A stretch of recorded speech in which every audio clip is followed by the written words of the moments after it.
answers. All right, shoot, Dolan.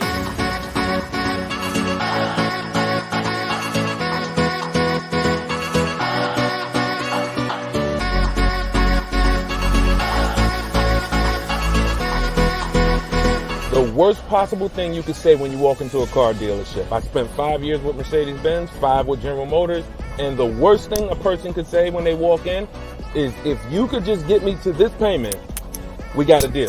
So your loan's probably still like 19, which means you got to pay to get out. You're upside down. It's called negative equity.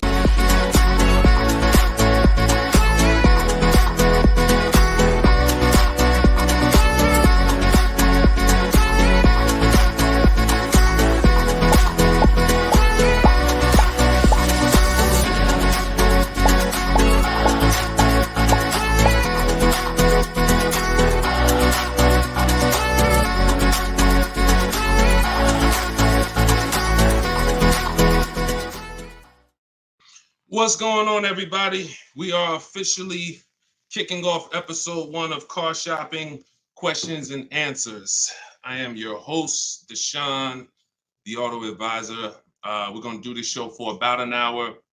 I'm excited to get really down into the nitty-gritty of showing you how you can buy cars, lease cars, and get below market prices. And if you don't know me, I spent 14 years in the car business, 5 with Mercedes-Benz, 5 with General Motors. And now what we do is we devote our time and our energy into teaching you how to car shop with strategy, how to understand the things that you haven't been taught to understand. So we do rapid fire Q&A. And no matter where you're at, I want you to start typing your questions. We're live on 4 platforms right now. And this whole broadcast is going to be sponsored by my new book. It's a digital book. It's called Cars from Home: 7 Steps to Saving Time, Money, and Avoiding Dealerships. There's a link in every single post, so you can get your copy at 75% off for the next 30 minutes. But while we're here, let's go deep. And everything I'm going to be teaching you is going to be out of my book. And all of your questions are going to be answered in one of our 7 steps. So start typing your questions. I got my man Dolan in the background. I see a lot of people on TikTok, but I don't see the questions coming in on TikTok yet. And TikTok, y'all usually are the ones that send the questions the fastest. So let's get these questions up. And so Dolan can start loading them onto the show and we can get down to business. So Dolan, kick us off when you're ready. 75%. Yes, 75% off is today, SS. That's from YouTube. Yes, you can get it for the next 30 minutes. It's normally $97. But it'll be in your inbox in about 5 minutes at 75% off. So let's go, Dolan. When you're ready, if we've got the first question, let's kick it off. Okay, this one's from YouTube. Hello. Thank you for all your advice. We're looking at the car on Copart, and it was a salvage title. What is your experience with these types of auctions? So I don't get into teaching about salvage titles. I'm going to tell you why. I consider that to be like foreclosures.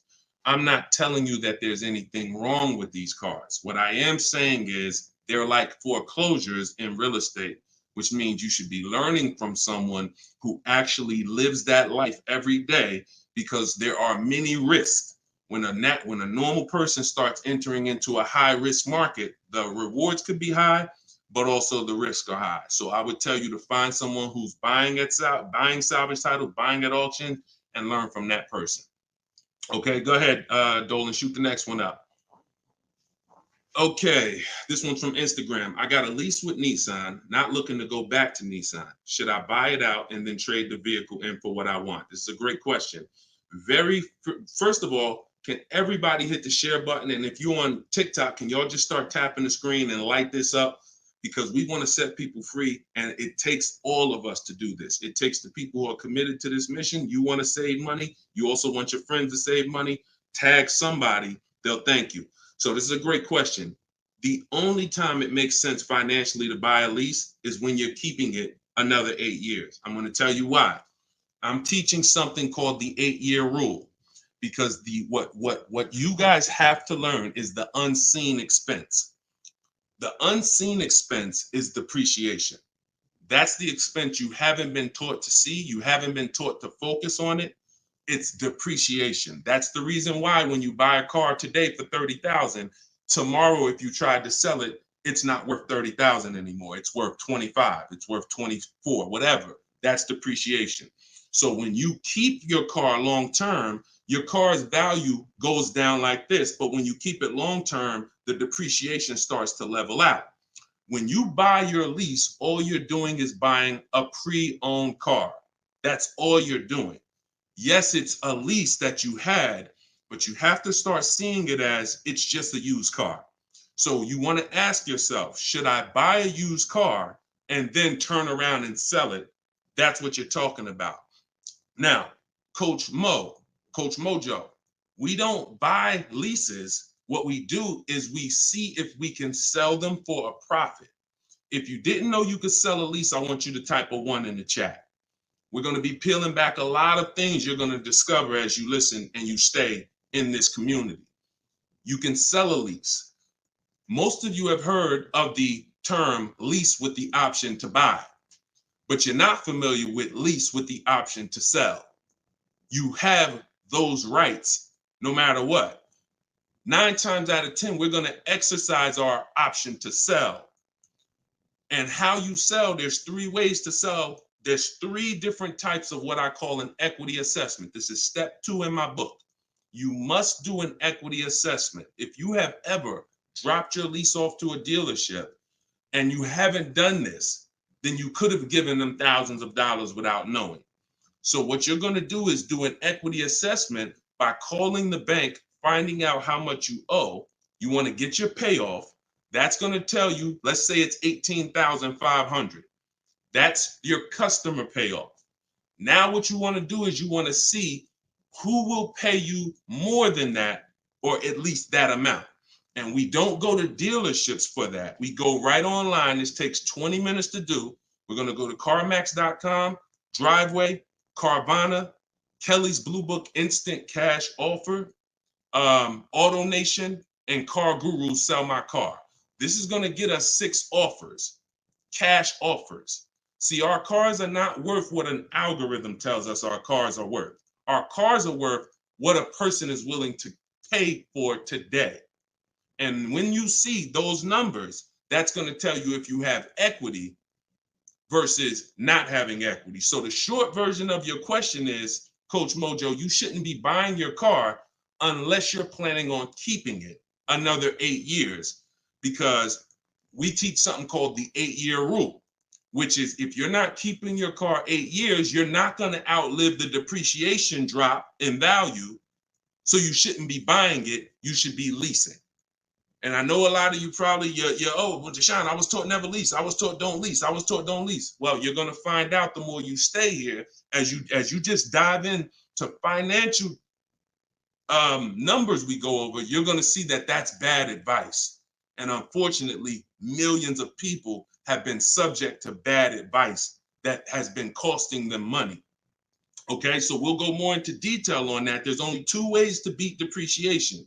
Long-term ownership, that's our 8-year plus people. If you're keeping your cars, your next car, if your plan is to keep it 8+ years, I want you to type K in the comments for keeper. Type K in the comments if your next car, you're like, Deshone, my next car, I want to keep it at least 8 years. I want you to type a K. All right?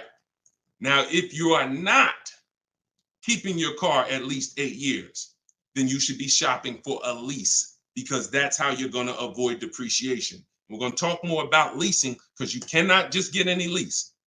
You have to get what I call a good value lease. We'll go more into detail on that, but that's the foundation, Coach Mojo. Answer those questions first before you think about anything else. All right? Go ahead, Dolan. Shoot the next question up, man. Keep typing the questions, y'all. We're bringing them from all platforms. This one's from TikTok.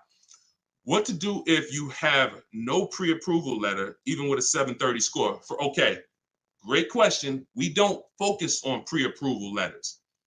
What we focus on is making sure. All right, so I teach something called the bank bidding war.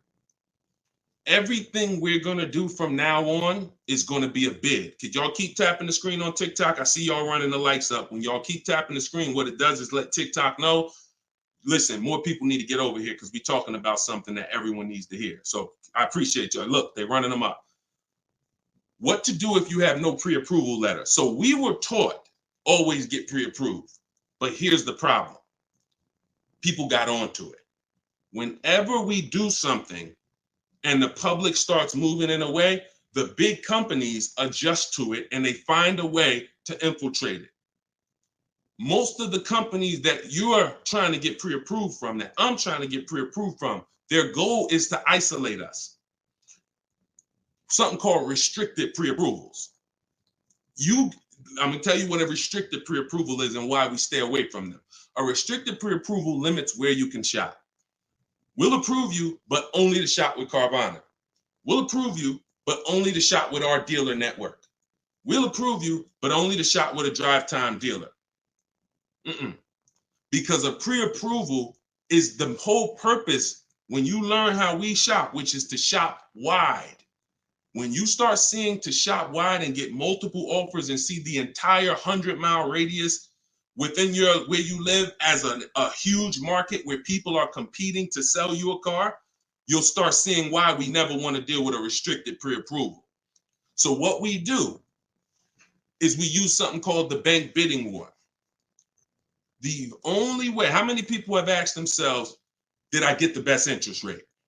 Type dollar signs. If you've asked yourself ever, you bought a car and you said, did I really get the best interest rate? Type a dollar sign if you've wondered that. See, the only way to get something we call price assurance, which is to guarantee. See, these are powerful words that I want you to add to your vocabulary when you're car shopping. We need to guarantee that we got the best interest rate. How do we do that? Getting bids. Experian wrote an article. They allow you to have multiple lenders pull your credit with a hard pull and compete and give you rates within a 14 to 45 day period. Now, don't ask me why they say 14 to 45 days. That's the window. I'm going to teach you how to do it in a way where it'll only take you 2 days and you're going to let tons of people run your credit and you're going to guarantee you got the best rate, and it's going to weigh on your score like one hard inquiry. So if one hard inquiry would have dropped your score 9 points, natural. We buy a car, a hard inquiry is going to drop our score. That's natural. But we're going to get 20 hard inquiries and it's going to drop our score the exact same way. This is how it works. You do not let anyone run your credit under any circumstances until after you find your car. In my book, I have something called the Perfect Budget Calculator. I created this tool. What it does is it's going to tell you, it's going to give you multiple goals. It's going to tell you exactly what car you can afford. It's going to tell you how to be under your max monthly payment. And you put everything you want to put in, what your max monthly payment is, we use the standard interest rate. So whatever the interest rate is at this time, we use that. Budget. The only purpose for a pre-approval is to budget. Think about some of you who are homeowners. The only purpose in getting pre-approved was to budget so that you can go buy your house, right? You with me? That's the only purpose. If we don't get pre-approved, we don't know how much we could afford. So when we do, what we do is we take the average interest rate, and that's what we're going to use to estimate our payments. This is in my book. See, I created technology. So some of you are saying, Deshone, is this just a book? No, it's not just a book. I have links in there. I have links to videos in there. I have platforms that I've created and calculators and tools that I created that I wish I could refer to you. No, but they're only in my book. So you can get the book. I'm going to teach you how to do things the manual way. Some things you can say, Deshone, I could do that manually. But if I'm telling you about a tool I created to use so that it can budget for you, then the only way to get it is to actually get my book. You can get it for 75% off in my TikTok bio. You can get it in my Instagram bio. You can go to deshonesbook.com, or you can scan the QR code and get your copy for 75% off for 30 minutes. But when you budget, you know exactly how much you can spend on a car, and you go find your car under that budget. The Perfect Budget Calculator is going to give you multiple goals. See, here's the problem. When you go out shopping for a car, you notice how you have a budget in mind and you typically tend to go over it. You say, I don't want to spend any more than $500, or I don't want to spend any more than $30,000. But you usually end up going over it because you don't factor in tax. You don't factor in how long the loan, you don't factor these things in. Okay, well, how much? They said I'm pre-approved for $30,000, but what does that equate to in a monthly payment? It's broken. It's a broken system. When we go out, we find the car we're looking for. That's when we are going to now let people run our credit. Never before that. We go out, you find your best deal on a car. That's when you come home and you let multiple people run your credit and fight it out to give you an interest, to give you a loan. See, because if you open up, if you let people run your credit before this, now they're going to give you a time limit. So even this is all answering this young lady's question about pre-approvals. The reason why they're garbage is because if it's a hard pull, they're garbage, because now they started that window that I told you about. You got 14 to 45 days and it starts to count down. Now you're trying to rush and find a car. Some of us, it might take us 3 months to find the best deal on our car. If you got a pre-approval and the time is expiring, you're shopping with your back against the wall. Second reason it's garbage is because once they give you a pre-approval, you are now tied to them and you don't have the opportunity to bid, and it's just garbage. So do what I'm telling you to do. When you find your car, that's when you're going to come home and you are going to now let people run your credit, and then you are going to let the dealer see if they can beat it. See, this is a must. I know you may have been taught, I don't let that dealer run my credit. No, make them compete. The bad part is when a dealer is trying to give you an interest rate when you have no offer. That's bad. But when you have an offer, that's when he's trying to beat it. And that's a very different thing. You tell him, hey, I got 7.2 from whatever bank. That's the best offer I got. Okay. Now that dealer goes to work with their 7 to 12 bank. Hey, listen, can we beat this? And when he calls you, he's going to tell you one or two things. Hey, good news. I was able to beat that interest rate. In which case, you what? Guarantee you got the lowest interest rate. Or he's going to say, listen, I tried my best. I talked to every bank I got. Nobody could beat that rate. In which case, what? You still what? Guarantee you got the best interest rate. So the only way we're going to be able to do that is with bids. We're going to stop negotiating. We're going to start making people bid. That's what we're all about here. Go ahead, Dolan. Shoot the next one up. I'm going to try to get through these. I'm going to try to give, see, I can't do short answers to some questions. Okay, hold on. Yeah, hold on. Link to 75% off is not working. Are y'all able to click it on TikTok? Let me know on TikTok if y'all are able to access the 75% off. Okay, this one's from YouTube. My credit score is between 500 and 600. Can I still get a nice car? Great question. You should be focused on getting a great car, and you should be, all right. My credit score is between 500 and 600. Can I still get a nice car? Under no circumstances do you ever want to compromise on the car. Follow me. You are going to focus on getting a great car, knowing I'm probably going to pay more in interest. Paying more in interest is not bad considering your situation. Here's why. That can be fixed. Refinance, that can be fixed. But if you get a bad car, that cannot be fixed. So we have resources. I use a company. I refer people to LendBuzz. LendBuzz will work with people who have challenged credit. But here's what you got to know. You can't let them dictate how you're going to shop. You must have your own shopping strategy. Now, there's two situations where if you have bad credit, how many years are you keeping the car? That's the question. If it's 8+ years, then no problem. I'm going to get the best car I can find. I'm going to pay a little bit more in interest, but as soon as my credit's good, I'm going to refinance that loan. Problem solved. Second person is Deshone. I'm not keeping my car 8 years, but I need a car now.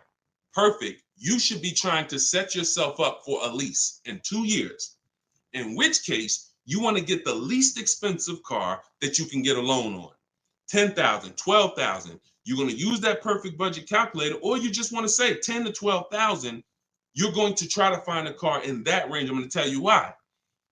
In 2 years, when you go to trade out of that car, if you go and buy yourself a $20,000, $30,000, $40,000 car, you're going to have a bunch of negative equity. And what that's going to do is that's going to stop you from getting a lease. This is what people do. Oh, Deshone, I couldn't qualify for a lease, so I'm going to go out. I want to get that Dodge Charger with the big engine in it because I can't sacrifice for 2 years. I can't be out here looking like I don't have a nice car. Problem. I can't help you. But if you're willing to say, because I'm going to tell you why. I'm going to tell you why. When you get that Dodge Charger, you usually forced your way into it, bought an older one, paying a high payment, high interest. So in 2 years, when you think you're going to trade out of it and go lease, you're going to have a hard time because the negative equity is going to be so severe. And when you have that $600, $700, $800, $900 car payment, chances are you might miss one of them. This is a disaster because we can't sacrifice. So what I'm telling you to do is say, all right, if Deshaun's telling me that the best move financially is for me to be leasing because I'm not keeping my cars 8 years, I need to be getting great leases, but I can't qualify, then my mission is to qualify. That's my mission. So when I look at what that take, what did that take? That means I'm going to get a car now, and that's going to be my sacrifice car. That's going to be my car that I drive for 2 years, build my credit. It's not going to be my perfect car. My perfect car is going to be when I drive a brand new lease off the lot 2 years from now. This is my setup car. So I'm going to make sure I get a low price car where I won't miss a payment. I'm going to build that payment history. I'm going to have minimal negative equity. And then in 2 years, I'm going to make a power move. That's the short term and the long term. That's why it's important to know, is this a long-term car or is this a short-term car? Very important to know. If it's long-term, I told you what to do. You buy a car, refinance later. Short-term, you should be setting yourself up for a lease in 2 years. Buy yourself an inexpensive car, low loan, small loan, and get ready to trade that in 2 years. But you must get a great car in either situation. You can't sacrifice the quality of the car or the whole plan goes to hell. Your car breaks down midway, plan is scrap the plan. So we never compromise. So check this out. I see as soon as you purchase the book, I give you a support email because I do not DM me about products. Everyone gets a support email because we want to handle those issues immediately. DMs I barely see. Thank God we got 2 million plus followers. I can barely see DM. That's why as soon as you get a book, I say screenshot this screen. If you don't get that book within 5 to 10 minutes, check your spam, check your junk. Then you go and you contact support and we'll make sure we email you that copy manually. Okay, because that's what we do. Don't DM, use that support email so we can make sure we take care of you. All right, shoot the next one up, Dolan. Great questions so far. What would dealers try to sell you a car that has issues? Don't sign up for these answers. That's why does the sun rise in the east and set in the west? Some questions are not worth trying to answer. Just plan accordingly and move accordingly, knowing these things are. If the people who are supposed to be taking care of you with cars are not educating you, are not moving with integrity, then you better be educated. Remember that. If the people who are supposed to be taking care of your money, when you come to buy a car, lease a car, that's a $10,000 to $100,000 transaction, some of you. If those people are not moving with integrity, and you cannot guarantee that, a smile doesn't guarantee that, talking nice doesn't guarantee that, you better be educated. And the people who are going to move like the way we're going to move, the way you're going to move if you're listening to this, the way you're going to move if you have my strategies in my book, the way you're going to move when you learn how to car shop online and make people bid, you're going to be educated where no one can take advantage of you. You're empowered. You're the one in control. You're the prize. You're the one people are competing with to earn their business. And that's what I want for you. All right, go ahead, Dolan, shoot the next one up. Just keep typing your questions, y'all. We're bringing them in from all platforms. Hello, I put a down payment on a car 45 days ago. They gave me the keys, and now 45 days, the dealership says the bank doesn't want to do the deal. The bank says they never said that. Do I take the car back? Reach out to the bank. If the bank has an account for you, then that account is in stone. If they have your name and they have your name on an account number tied to that car, then it doesn't matter. They could be trying to bring you back and trade that car and do another transaction, which is legit if you fall for it. You get what I'm saying? If you bring that car back and switch it, then let them trade you out of that car, sell you a different car, That's another transaction. But if you have an account number with that bank, then that means that bank is that deal is signed and sealed. That's what you got to make sure, Empress. Go ahead, shoot the next one up, Dolan. This one's from Facebook. I'm about to begin the process of buying a car from a dealership. They're offering me a lowered payment if I go with one of their lenders. Are there any ways to save on this deal? So, have you gotten bids? See, did they look? You were programmed to be loyal to dealers. I'm from the industry. I was in the industry for 14 years. I'm teaching people all around the country. We have over 8, close to 8,000 customers that have used our stuff and used our products since 2021. We have data from all around the country. There is absolutely no way that you're going to get your best deal ever focusing on one dealer. That would be like you going into a supermarket and say, hey, no matter what the price of this item is, I'm only buying it from this brand. Or you saying, oh, I'm gonna buy a TV. No matter what I'm just gonna walk into Walmart and whatever the best price on the TV is that I see, I'm just gonna take that. I'm not gonna look online, I'm not gonna look on Amazon, I'm not gonna look on Best Buy. I'm just gonna walk into one store committed to try to get a deal with that store. That's the same thing you're doing. Could y'all keep running the likes up on TikTok, keep tapping the screen? If you're getting value out of this, I appreciate it. We don't do that anymore. That is a recipe. And look, I'm going to tell you something, and I hope you don't take offense to it. Our grandparents shopped like that. In what way in 2024, 2025, almost, 20 years, 30 years after the internet's being invented, you're still shopping like our grandparents shopped? Does that make sense? It makes sense when you're like, yeah, Deshone, that's what I'm doing. But it doesn't make sense in the grand scheme of why am I doing this? It's because that's what you were taught to do. That's why I represent unlearn, relearn. You can't win with what I teach unless you're willing to scrap all that bad knowledge. We don't buy from one dealer. 3 transactions that people have been, I'm gonna break this down real quick in literally a second so y'all understand. There's 3 transactions that you've been taught to give to car dealers. 3. Buying your car from them is one transaction. Who you get your loan from is another transaction. Who you sell your old car to is a 3rd transaction. And many of you have been taught to give the dealer all 3. Meanwhile, there are people who only want to give you a loan. They don't sell cars. They want to compete for your loan.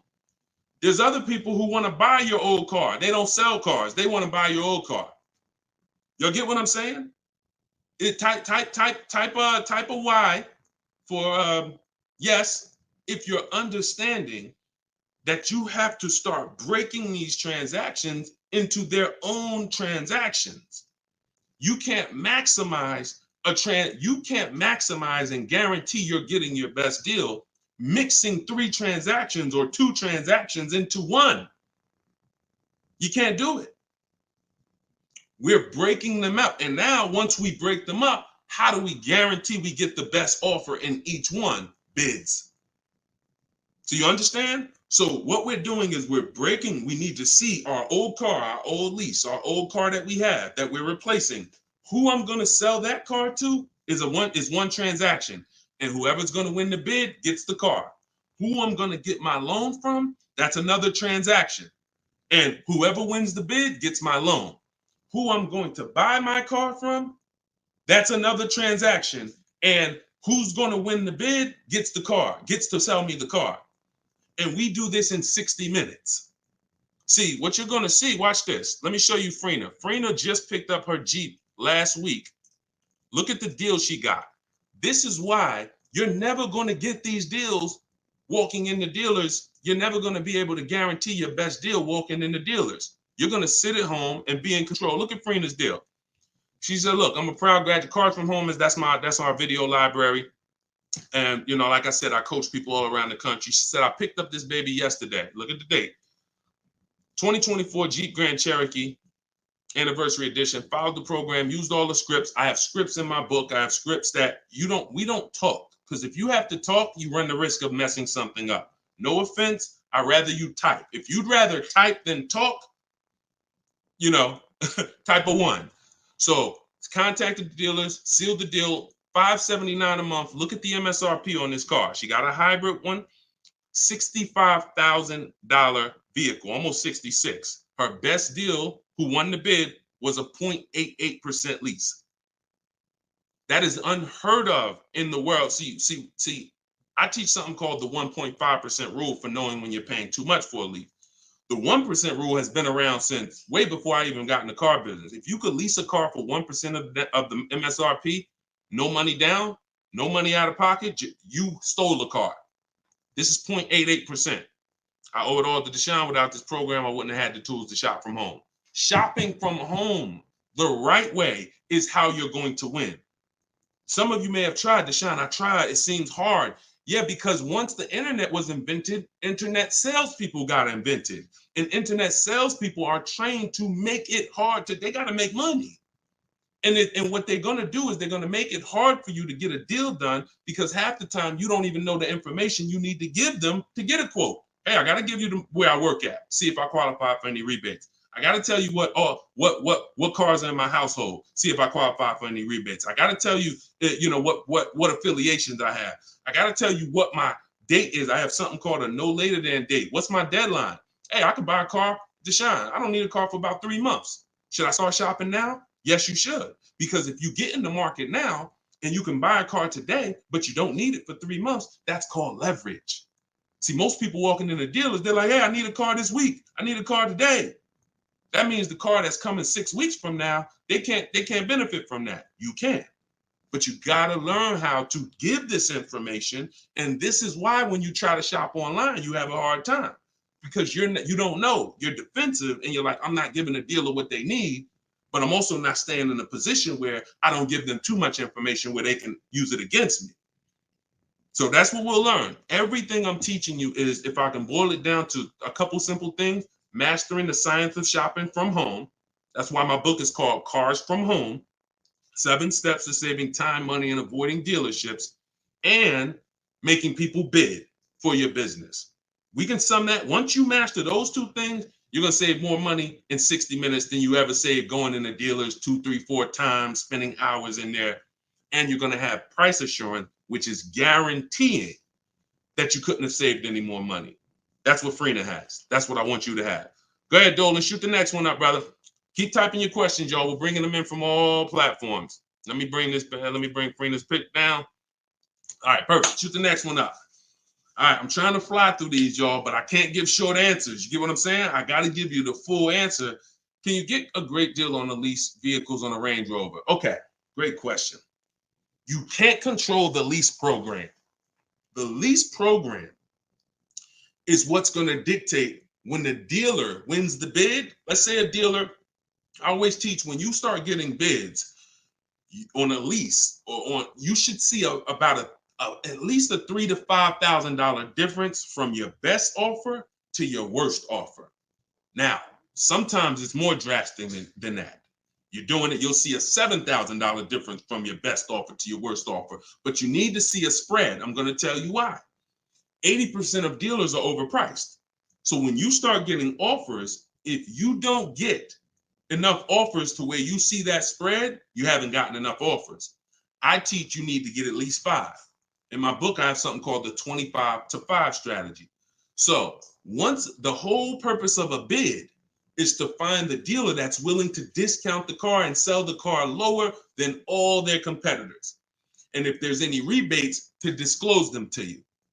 That's only going to come through bids, because you don't know who you're dealing with. An 80% dealer is not going to tell you all the rebates. An 80% dealer will tell you, okay, yeah, there's no rebates, but there actually is. 80% dealer is going to say, all right, yeah, there's $1,000 rebate. Hey, but there's actually $2,500. So you can't depend on an 80% dealer. You have to get multiple offers and reveal who the actual dealers are who is going to win the bid. Now, once that happens on a lease, the lease program is in the background. And if the lease program is trash, then you're going to be over 1.5%. And over 1.5% means the payment you're paying, when it's more than 1.5% of the MSRP, that means you're paying too much for a car you're giving back. See, I was concerned to start making lease videos because I knew when people started finding out how good leasing was, they were going to just go into dealers and say, hey, work me up a lease. Problem with that is, if you don't know how to get a great lease, you're going to get a bad lease, sign up for it, and it's still going to be better than your history of purchasing. So you're going to think you won, but you left thousands of dollars on the table. So I don't want to teach you about going after leases until you learn how to get multiple offers so you can reveal the best deals. But what we do is we always with leases have 3 options because we can't control the lease program. And if we can't control the lease program, we need to have a bet. Because look, y'all, there's tons of companies out there that are offering bad leases and people are signing up for them, especially some luxury brands. Every car has a different lease program. Luxury brands will say, hey, we're going to put a bad lease out there because we know we can ego sell people, which means, hey, come on, Mr. Jones, come on. How long you been driving Range Rovers? Man, I've been driving them for 12 years. All right, well, come on. You really gonna leave Range Rover over a couple dollars? Yeah, but I mean, the lease seems kind of high. It seems like, I'd be better off buying the car. No. If you don't know that, they're going to ego sell you. So until people stop signing these bad leases, we are not going to get to the point where some of these banks say, all right, we got to stop with the bad lease deals. Now, conversely, opposite end, there's phenomenal lease deals out there. Like Yusufrina. I'll show you a couple more before we jump off the show.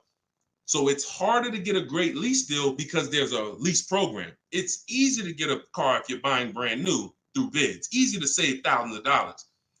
But we can't dictate the lease program. And we're not going to sign I will never say to you, sign a bad lease. Dealer will tell you, oh, look, I'm beating all my competition. Phil, man, look, I'm saving you like $6,000. Man, I wish I could lower the payment, but the lease program's not good. That's okay. That's why it only takes us 60 minutes to get these quotes. We don't want to spend hours to find out it's a bad lease program. We pick a car, we get our bids. Within 2 days, we're going to know if it's a bad lease program, in which case we move to our Plan B vehicle. Okay? So everything I'm teaching is out of my new book. It's called Cars from Home. It's a digital book. It's called Cars from Home, 7 Steps to Saving Time, Money, and Avoiding Dealerships. Your goal is to master the science of car shopping from home and to start making people bid for your business. All right, that's everything it's going to show you in 7 steps, and you can get it for 75% off in my TikTok bio, or you can get it in my Instagram bio, or you can get it in my you can go to deshonsbook.com or scan the QR code. Go ahead, Dolan, shoot the next one up. This one's from TikTok. How do I get out of negative equity? 3 options for negative equity. That's it. And after I tell you these 3 options, I need you to know the cause. The cause is super important because I can give you a Band-Aid, but if you don't know the cause, you're going to continue to be in trouble. 3 options. 2 lead to a new car. 1 doesn't. Negative equity is the bad credit to people with good credit because if you have too much, it will stop you from getting your car. So your first option with negative equity is to pay it off. Here's what happens. You want to use that equity assessment process that I told you about a little while ago. You're going to call your bank, find out what you owe. After you find out what you owe, you're going to go to those websites I mentioned, CarMax, Driveway, Carvana, Kelly's Blue Book Instant Cash Offer, AutoNation, Car Guru, Sell My Car. That's going to give you 6 cash offers. These people are bidding on cars every day. They usually put their best offer out there. In 30 minutes, you'll have 6 offers. They pay more than dealers on average. In fact, 2 or 3 of those bids you're going to get are actually from dealers. So it's a nice mix of offers. 3 of them are from online car buyers, CarMax, Driveway, Carvana. 3 of them are from car dealers, local car dealers. So it's a nice mix, but they're bidding. That's going to lead to the least amount of negative equity because remember, when you get bids, you're getting the most value. You're getting the most savings. You're getting the most money when you are getting bids.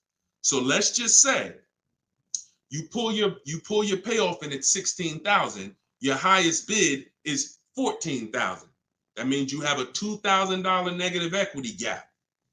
You are much better off coming up with the $2,000 and paying that car off and going into your next transaction clean. That is the best way to go. Because now, if you can't do that, I'm going to tell you why it's the best way when I tell you the second way to get out of negative equity. If you can't pay the difference, then that means you must bring that car. You can't do a separate transaction with that car because you need the dealer who you're going to buy the car from to wrap the negative equity into the new deal. They are still going to win the bid.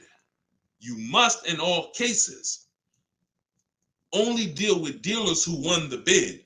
But once they win the bid to sell you the car, now when you come to them, you're going to now bring your old car into it and see what it's worth to them. When you see what they can pay for it, you're going to see in most cases, it is not going to be the highest number you got from the online buyers. So if the online buyer's highest number was 14, maybe that dealer can only pay 12,200, 12,500. And you might say to them, hey man, but CarMax was offering me this. They're not going to be able to match it in most cases. It's just not possible because they can't win both bids. If you start buying cars for the most money, selling cars for the least money, it won't take you long to be out of business. That's probably what happened to Vroom. They were buying cars for the most money and then trying to sell them, and they weren't able to make the profit. So we must separate the process, but if you can't pay the difference, you now must bring your old car into the process after a dealer wins the bid, introduce them, hey, this is the car. Now, they've already won the bid. They beat all their competition to sell you a car. So they've already proved they're a 20% dealer. Now you're bringing your old car, and you're going to see, Dad, if I would have sold it to them, I would only had 2,000 negative equity. But bringing it over to this transaction, I actually got like 3,700 negative equity. And there's nothing we can do about that. That's why I said the plan A is always, if you can cover the difference, cover the difference. If you can't, that's your only option. Now, here's the third thing. I told y'all 2 things lead to a new car with negative equity, 1 doesn't. If you have too much negative equity, you have to understand loan to value ratios. Loan to value ratios have nothing to do with credit scores. That's why I call negative equity the bad credit to people with good credit. When you bring your negative equity over, the bank is only going to lend a certain percentage above the price of the car. So if the price of the car is 30,000 and you have good credit, the bank might only lend 36. They might only lend 20% more, 25% more than the price of the car. So if you're coming over and you're trying to do a no money down deal, which is what we do, we shop with no money down. If we can make no money down deals and we can get the car payment to where we want, if we can get the whole deal to where we want with no money, that's what we do. It's different when interest rates are higher. We typically put more money down to avoid paying more high interest. But when it comes to us shopping, we always shop with no money down. So if you're trying to do a no money down deal and you are trying to bring all this negative equity over and trying to not just finance the price of the car, but the tax, the fees, and negative equity, you run the risk of blowing out the loan to value ratios, in which case you're not going to be approved. You could have a 900 credit score. They're going to tell you you got to put money down because you can't finance all that negative equity. So it depends on how much. And if that's too high and you can't put down money to actually make a difference, then you're going to need to stay and pay down that car for a couple more months or even maybe a couple more years to lower the amount of negative equity. So that's how you get out. That's all in my book. 3 ways to get out of negative equity. But what you got to know is the cause. Only legitimate reason for negative equity is because you had an emergency and you had to switch cars. Now, if we go by things that can be prevented, like Deshone, I bought a car, it's breaking down. Well, that means you bought the wrong car. We can prevent that with knowledge. Now, if you say, Deshone, I just wanted a new car and I switched it, that's costing you. And because you don't understand leasing, see, 90% of the time, 10% we give to emergencies. Deshone, man, I had a sedan, then I had twins, I had triplets. I need to get an SUV. I got to switch the car. Understood. Legitimate reason. Switch the car, stay in it long term, pay off, and keep the car. But 90% of the time is you don't understand leasing. And you buy your cars, you take out 5, 6, even God forbid 7-year loans, you switch these cars in 3 years, 4 years, you always have negative equity and you're overpaying by thousands of dollars. That's the cause. That is the cause. I've been doing this since 2006. The reason for most people, most of your negative equity is because you haven't learned the lease yet and you're buying cars, but you're a short-term person. All right? And the more you stick around here, the more you'll understand why that's a mistake. If you get my book, you'll understand, oh, I've been doing this wrong. Now, I was taught this. I don't blame you. You were taught that. But when you learn, when you do better, when you know better, you do better. And that is my goal, is to make sure you know better. My pleasure, Reggie. Said thank you for everything. My pleasure. Absolutely. Everything I'm teaching y'all is out of my new digital book, Cars from Home, 7 Steps to Saving Time, Money, and Avoiding Dealerships. You can get your copy for 75% off as part of our launch in my TikTok bio, in my Instagram bio, or you can go to deshonsbook.com. There's a link in the comments, or you can scan the QR code if you're watching us on the television, and you can get your copy for 30 minutes. Once that timer expires, book goes back up to $97. So get your copy before the timer runs out. Go ahead, Dolan, shoot the next one up. All right, this one's from YouTube. Appreciate all of your content. Thank you. We are looking to buy our teenage daughter her first car. Is there any downside to purchasing outside of a name franchise dealer? No, if you do your due diligence, because there's 100,000 plus used car dealers in the country. Let's assume 80% of them are trash. As long as you are sorting, when we shop for used cars, and you want to ask yourself the 8-year rule question. If you're not keeping this car, if you don't think your daughter's keeping this car 8 years, then you should be shopping for a lease for her. Now, if you say the only difference, there is one exception to the 8-year rule for those of you who are buying inexpensive used cars. $10,000 used cars, $7,000 used cars, that's different. That's different. I call these smart cars, not the little smart cars. It stands for saving money at the right time. So if you're buying these cars, my brother does this. He buys pre-owned cars. He gets them $10,000, $7,000, $5,000, and he drives them. He pays very little money. Sometimes he sells them and makes a little money. That's different. But the mainstream cars, if you're not keeping them 8 years, $15,000, $20,000 used cars that you're buying, you're going to see the 8-year rule is the gospel. You should be buying cars if you're keeping longer than 8 years. You should be shopping for aggressive leases if you're not keeping 8 years. So let's assume you're going to keep this car 8 years. When we are buying from used car dealers, y'all, we are absolutely shopping 100-mile radius, at least. That's usually where we start. And then we're going to search, and we're going to narrow down based on title history, based on service records, based on accident history.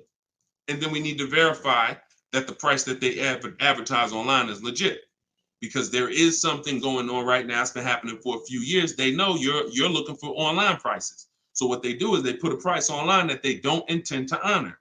So the first thing, so we narrow it down based on those things. And when we get to this final step where we got our top 3, top 5 choices, we need to see who's going to do bogus fees, who's going to try to hit us with bogus fees, in which case we eliminate them. And then we narrow it down to the best one. And we need to pull the original. Listen, who's going to be buying a used car? I want you to type a U. If your next car you're keeping for more than 8 years is going to be a used car, type a U in the comment. In the comment section. Or if you've purchased a used car in the past, type a U in the comment. Type a U in the comment. Okay, Snowman, I see you. Felicia, I see you. Miss Bambi, I see you. Reginald, I see you. Okay, so we got a lot of people. Okay, all right, we got a lot of people who are going to be buying a used car or have bought a used car in the past. What I just told y'all is how we're going to talk about how we're going to get a quality used car. Plus, I do something, step 4 in my process is we have to do a longevity check. Some of these cars have data that shows they don't last more than 80,000 miles before the transmission goes out. If you don't know that, then there's nothing you can do but be surprised when the transmission goes out at 78,000 miles. So we always want to do a longevity check on Google. We search these things. But the other way, what I just told y'all is how we make sure we're getting a quality car. Accident, title history, service records, accident history. But when it comes to now the value, Deshone, how do I make sure I'm actually getting a great price? How do I make sure that the car I'm buying is the best price in the market? We need to know the original price of the car. We need to know what the car was brand new. Because what you've been taught is to focus on what the website tells you. Is this a good deal? Great deal, below market. Because websites, their job is to be accountable to the people paying them. And if they were telling you that this car that you're looking at for $30,000 was originally $38,000, and it's actually only being discounted $8,000 from when it was brand new. If they were telling you that, then no one would be buying those cars, in which case no one would be paying them to list their cars on those websites. So they're not accountable to you or me. They're accountable to who pays them. So we find out through the window sticker what the original price was. Carfax has agreements with some brands where they will actually give you the original window sticker, but we must get the original window sticker. And when we get the original window sticker, that's going to tell us the discount with something I call the true value percentage. We created this. The true value percentage is the discount from the price when it was new. And that's all that matters when you end up choosing a car. Give you an example as we wrap this question up. If you're looking at three Honda Pilots. You've narrowed it down to 3 Honda Pilots. They're all within $1,000, $1,500 of each other. One's $30,000, one's $30,500, one's $31,000. Similar mileage, similar title history, similar everything. We get stuck right there.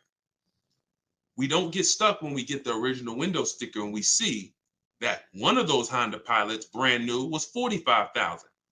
One of them brand new was $49,000.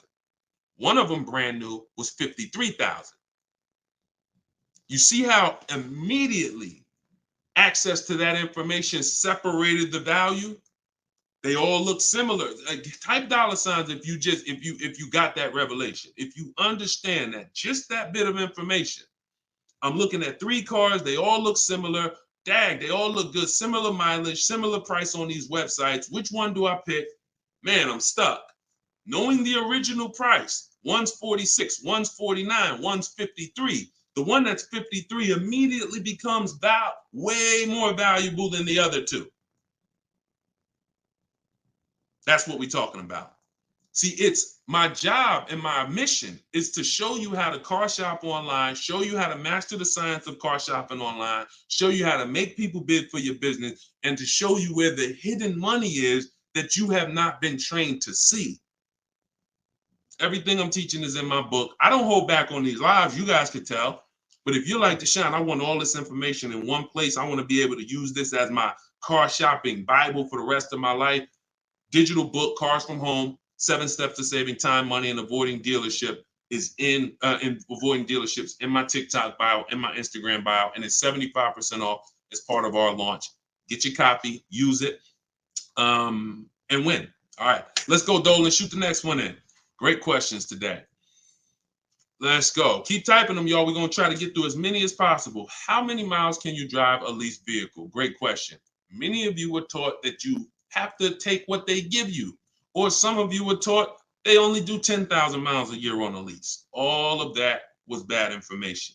You pick the mileage on your lease, and there are leases that go up to 30,000 miles. Now, some of you might say, well, who drives 30,000 miles a year? Who drives 25,000 miles a year? If you drive 25 or 30,000 miles a year, type HM in the comments for high mileage. So when you think about that depreciation curve that I told you about, your car's value normally, if you're a normal driver, your car's value goes down like this. If you're a high mileage driver, your car's value goes down like this.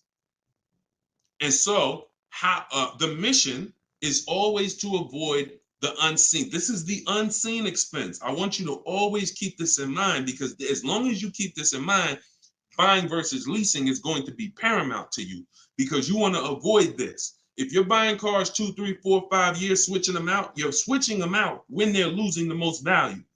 But long term, the value cools off, the depreciation levels out. You don't lose as much value over the years. Some of you have cars that's been outside for 8, 9, 10 years.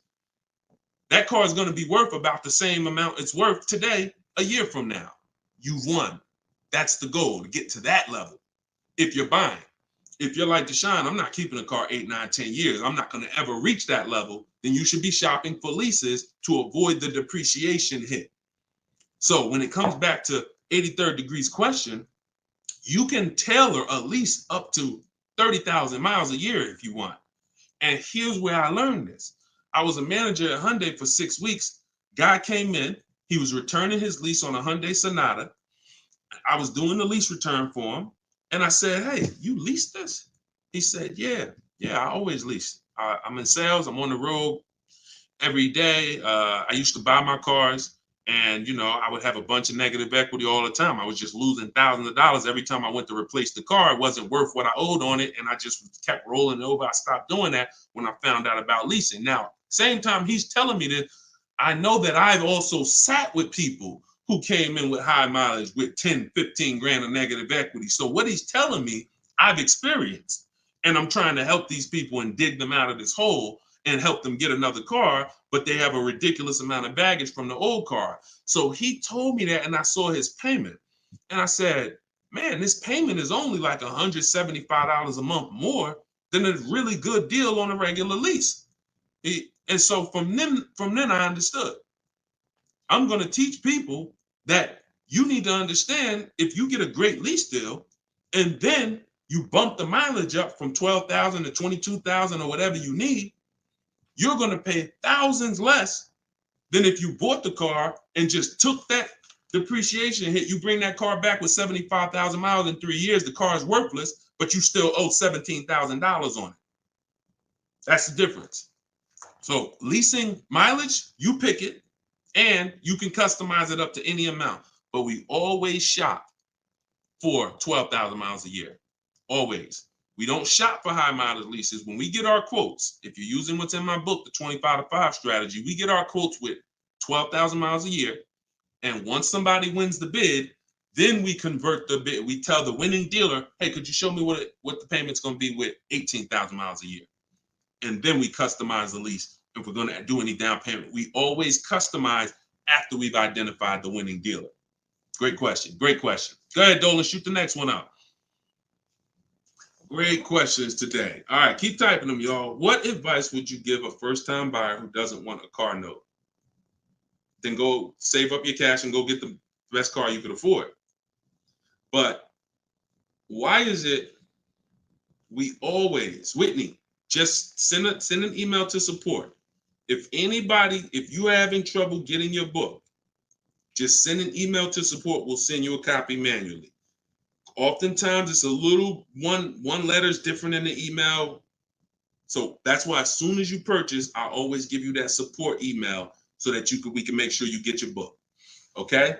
But what advice would you give to a first-time buyer who doesn't want a car note? Save up your money, get the best car you can afford. But here's what I want to ask you. Why is it that the only time we want to avoid a monthly payment is with a car? We don't say to the electric company, I don't want a monthly payment. We don't say to the water company, most of us who are buying a house, we have a mortgage. Most of us who are renting, we pay rent every month. Why is it that the only thing that we say we don't want a monthly payment on is a car? Why? Now, I'm not telling you paying cash for cars is bad, but I'm telling you that if you're dealing with a mindset that is, I'm going to pay cash and save up and get a car that is less than a quality car because I don't want a monthly payment. So I'm going to get a car, save up, scrape together some cash and get a car that is less than I could actually get if I used a little leverage, little loan. See, there's something called over leveraging. I'm going to take a 7-8 year loan to afford a car. That's called over leverage. That means you're trying to get a car that you truly can't afford, but you're going to use the bank's money to actually do it. That's over leverage. That's like going in and saying, hey, I'm going to get a 50-year mortgage because I don't want to buy a $300,000 house, $400,000 house. I want to buy a $600,000 house. So I'm going to get a 50-year mortgage so that I could afford the monthly payment. When you do this, when you do this, there's, again, cash buyers. Nothing wrong with that. But I'm concerned with the mindset, the reasons why.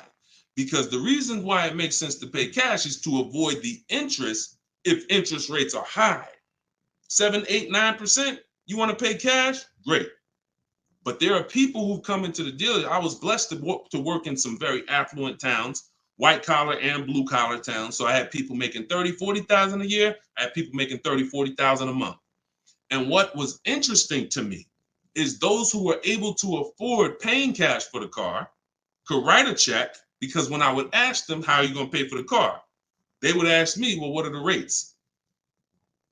If I had a 0% interest rate or 1% or 2%, if their money was making money for them, they wouldn't put it into the car because they see the car as a depreciating asset. What does that truly mean? When I put 30,000 into the car, what is my 30,000 worth to me in 5 years? Let that sink in. Anybody who's paying cash for a car, if you're bringing money out of stocks where you're getting 8%, 7%, 10%, bringing it out of real estate where you're getting 10%, 12%, 15%. When you put that 30,000 in a car, what's that car worth in 5 years, y'all? What is a $30,000 car worth in 5 years? Average miles, 60,000 miles driven on it, 30,000. What is it worth in 5 years? Throw some numbers out there. Throw some numbers out there. Let's see. See what we come up with. My guess is 30,000. New that car in 5 years is probably worth like 14. Okay, Pink Butterfly said 13. 19 is too generous, I think. 17, 12. See, some people may be confused about this seller's market we had for 3 years because you might have just sold the car in 3 years and made some money over the last 3 years. That market's gone. So you might have really said, Deshone, I bought a car for 30 and I sold it in 3 years. I sold it in 2022 and I got 23 for it.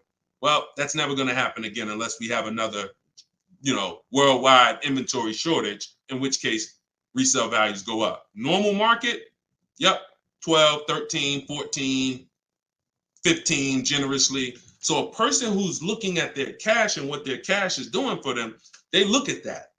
I put that money in my car, 30,000. That money could have been in the market, and that 30,000 in 5 years could have earned me another $6,000 of interest, $7,000. In which case I'm up. But at that 30,000 in the car is worth now 15 or 14. So these are the things. I don't teach one size fits all. I teach custom. I teach it depends on what you're doing with your money. If your money's invested and interest rates are low, then leverage a little bit. If your money's not invested and you're like, Deshone, I got my money in the mattress, I got my money in the bank, I'm not really doing anything with it. All right, pay cash, keep things low. Keep things low. If interest rates are high, pay all the cash, higher down payments, get the loans out of here faster. That's why, see, one size fits all car buying advice, I hate.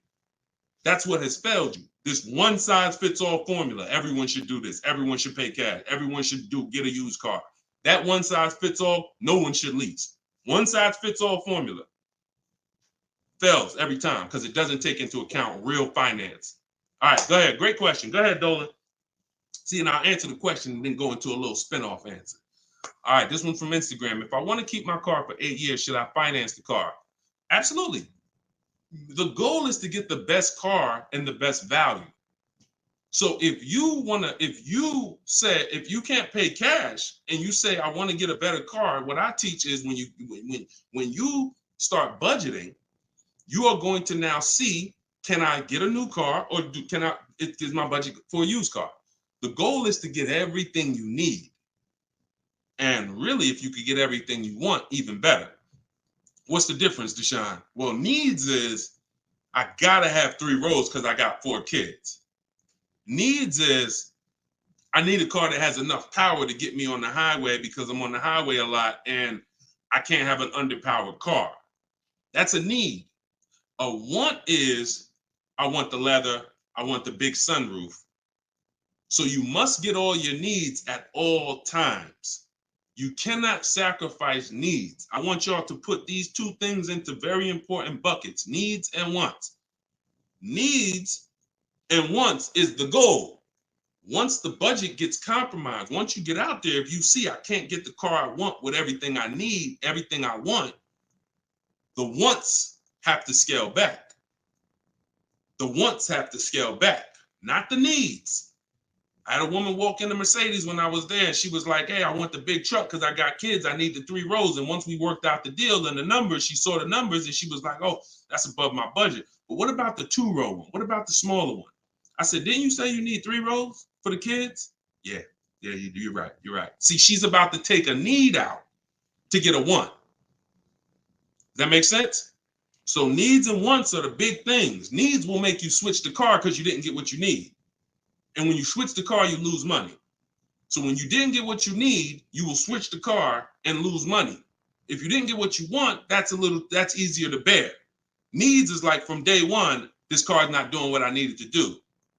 So we must get our needs first. And that's what we talk about. So then you choose, can my budget get me a new car or a pre-owned car? And once you make that decision, you just go out and you're now shopping the market. I use, in my book, I have something called the multiple marketplace strategy. This is when we shop for used cars. We're on all the marketplaces. We're seeing the whole market as one big marketplace. Everywhere cars are, we are looking and we're narrowing it down to our best, top 3, top 5. And then we're taking one across the finish line. You can't get below market deals on a used car until you see what the market is. See, let me go deep on this for a quick second. The goal for me, if you're learning from me, your goal is to get below market deals, below market leases, below market. You saw Freena's lease. That's a below market lease. That's not a lease that you see advertised that people are getting. So below market pre-owned cars. In order for you to get a below market pre-owned car, you got to know what the market is. So sometimes you're going into one dealer and you're looking and saying, okay, let me negotiate with him. That's a mistake. You don't know what the market is. When you see the low side of the market on a used car, now you're able to see, again, if you're shopping the right way, there's always a spread because there's always people untrained who are going to pay the higher prices. They're going to walk into those dealers. They're going to go back and forth, take $2,000 off. They think they won, but you were negotiating with one of the higher price dealers. So because he took $2,000, $3,000 off, you think you won, but you were at the wrong dealer to begin with. So once you actually see the low side of the market, we zero in on that. And we zero in on that, and we look to take one of those deals across the finish line. Can't get below market deals if you don't know what the market is. That's why when we look at used cars, we're not looking to buy the first day. We're not looking to buy the second day. Sometimes some of you are like, Deshone, I got a couple months. You might want to watch the low side of the market. You might want to, we always get alerts when we go in. This is all in my book. If you like Deshone, I want to know all of this. I need this in my hand. It's in my book, Cars from Home, 7 Steps to Saving Time, Money, and Avoiding Dealers. 75% off in my link, in my bio, TikTok, in my bio, Instagram, or go to deshonsbook.com or scan the QR code. But when we are getting these, when we are looking at the low side of the market, you might want to watch it. You might want to watch it and see, okay. And then we have alerts on. So every new car that pops up on these marketplaces, we get an email immediately. So we get an email immediately. And if I know that the low side of the market is 22, 23, the minute that car comes on, I'm going to be one of the first ones on it, where everyone else is going to hesitate. When a dealer gets a new car, typically a person who doesn't know the market, they're going to go in there and they're going to be like, all right, is this really a good deal? Meanwhile, we know the market. So we know in a minute, I'm going to snatch that deal before anybody even knew it was there, because the best deals do not last. And that only comes from knowing the market. All right, go ahead, shoot the next one up, Dolan. Great questions today. This one's from YouTube. What can I do to increase my confidence so I can negotiate more intelligently? Stop negotiating and start making people bid. Who's not a good negotiator? Type me. You're not a good negotiator. Type me in the comments.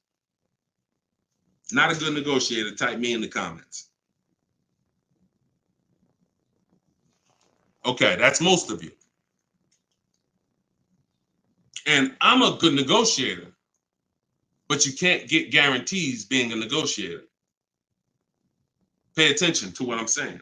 I'm a good negotiator. I did it for a living, but I can't guarantee the lowest price negotiated. The lowest price only, the guarantee of the lowest price. I could be a good negotiator. Negotiator is always going to leave wondering, if you go back and forth with somebody, back and forth, back and forth, back and forth, you always leave wondering, could I have gotten a little more? That's not a guarantee. That's not price assurance. Bids, guaranteed, because I'm getting 5 to 7 offers. I'm having, in my case, I teach the 25 to 5 strategy. We're connecting with 25 dealers. We're getting 5 to 7 bids. Whoever wins the bid, win. That means you beat 25 dealers to earn my business. That means I guarantee that I paid the lowest price and I don't have to talk. That's why in my book are scripts, online scripts. That's the one part that I can't teach you. I can't teach you. It's not that I'm holding back. I can't teach you what my scripts are that are copy and paste. When they say, hey, when can you come in? My script says, hey, well, I'm actually going to be handling my whole transaction online.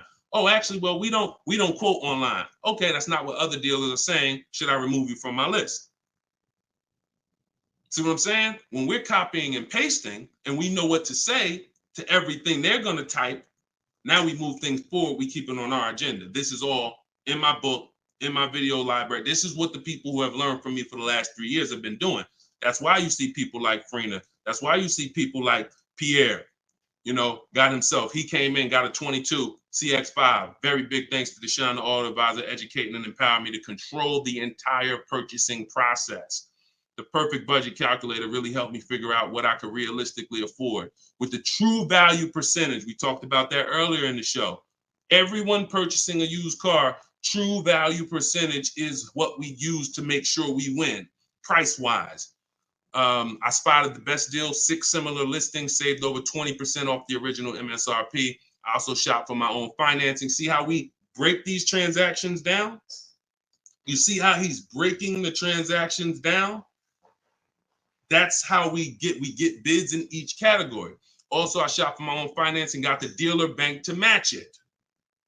See? So we're not doing the shop for my own. Oh, I'm not going to let that dealer run my credit. He knows the bank bidding war. The bank bidding war is all these people are going to bid. So I guarantee I got the best price on my used car I bought. I guarantee I got the best loan because the dealer couldn't beat it, but they were able to match it, which means it saved me the time. I didn't have to go through that. And the dealer, see, we guarantee. That's what I want for y'all. And the icing on the cake, learning about bogus fees and walking away from dealers not willing to remove them. Now, the walking away, he's talking about not physically. He's talking about next, not physically, because we're home. We're not going into dealers walking away. Some of you said, Deshone, if I don't get a good deal, I just walk away. That means somebody wasted your time. And when you walk away, you still need a car. So you're not hurting the dealer when you walk away. Someone's going to buy that car, even if it's overpriced, and they're going to look at you and say, well, you still need a car, so it's really your loss. When you learn to do this while you're in your living room, you'll understand I don't need to walk away ever because I'm in control. No one's going to waste my time. And this only comes from mastering the science of shopping from home. That's why my new digital book is called Cars from Home, 7 Steps to Saving Time, Money, and Avoiding Dealerships. Go get your copy for 75% off. Use it. Everything is in there, from high mileage driving strategies to leasing to giving you a video to help you understand leasing. Some of you are like, Deshone, I was taught all my life never to lease. If that's you, type me. What you're going to see is I link you to a video from the Cars from Home library where I actually break down for you leasing versus buying. So by the numbers, so you can understand. Some of you that's what it's going to take. You've been programmed so bad about leasing, you need to see it by the numbers to understand that this is costing me money, not understanding this. So that's in there. Purchasing, high mileage driving strategies, links for people with bad credit, and how you're going to get your cars even with bad credit. It's all in there. Get your copy for 75% off for the next 30 minutes. Once the timer expires, it goes back to $97. And win. Use it and win. Listen, we're an hour and 15 minutes in. We want to keep these broadcasts, these episodes. It's episode 1. You know, if you are subscribed to my email list, you'll know when we're live. You'll know when we'll be doing these shows, and you can hop on with us. We want to do, you know, because you see all the questions. You know, the only way I could get through all the questions is by giving y'all little short, little one-word answers. That what is that going to really do for you? So yeah, we might only get through 15, 18 questions because I'm giving you the thorough answer. And when you see that a car is the second most expensive purchase behind a house, you'll appreciate the thorough answer. No one's going to buy a house and ask about financial literacy and expect a one-word answer. So we shouldn't do it with cars. When cars, we're going to buy more cars than houses. So get your book, y'all. We will be back. We'll be back for another episode very soon. If you're on my email list, you'll know. And I appreciate everybody for tapping in. This is episode 1. We got a lot more coming, and we're going to keep dropping these jewels. Keep unlearning, keep relearning. For the people that got the book, thank you. And for the people who continue to help share this message, appreciate you. We'll see you on the next one.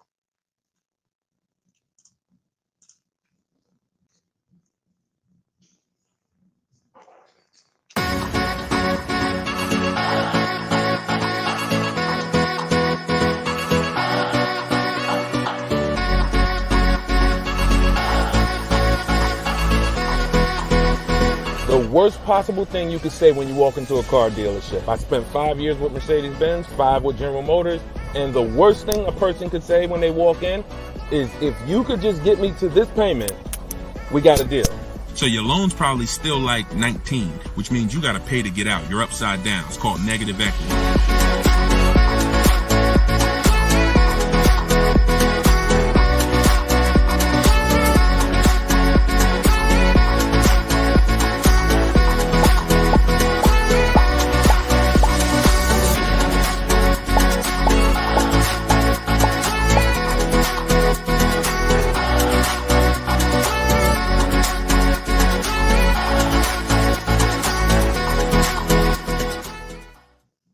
What's going on, everybody? Welcome. How's audio? Give me a 1 if audio's clear. Welcome back to Car Shopping Questions and Answers. This is episode 2. I'm your host, Deshone the Auto Advisor.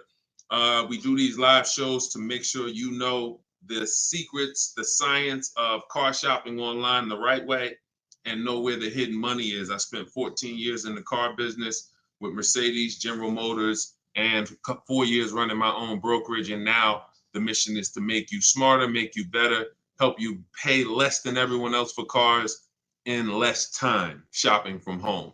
So this whole show is sponsored by my new digital book. It's called Cars from Home, 7 Steps to Saving Time, Money, and Avoiding Dealerships. And you can get your copy for the next 30 minutes at 75% off in my TikTok bio, in my Instagram bio, or you can click deshonsbook.com or scan the QR code. So type your questions in, Dolan, shoot the first one up. We're going to be taking them from all platforms. And if y'all could start tapping that screen on TikTok, so shoot those likes up. I appreciate it. So this one's from Instagram. Does it make sense to buy a car from another state to get a better price for the car? Great question. When you start shopping and getting multiple offers, you're going to see most of your best deals are going to come from dealers far away.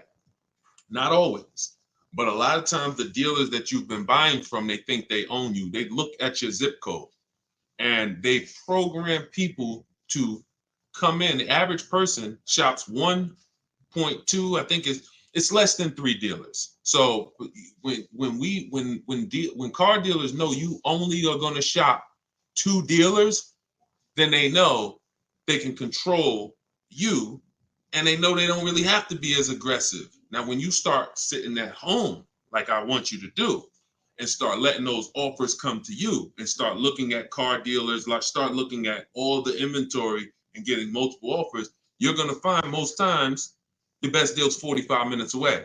Your best deal's an hour and 20 minutes away, because those people are trying to beat their competition. So you're going to find, you get used to that. You're going to step out of the local business and you'll get used to actually getting your best deal. Here's the saying. We'll wrap this question up with this saying.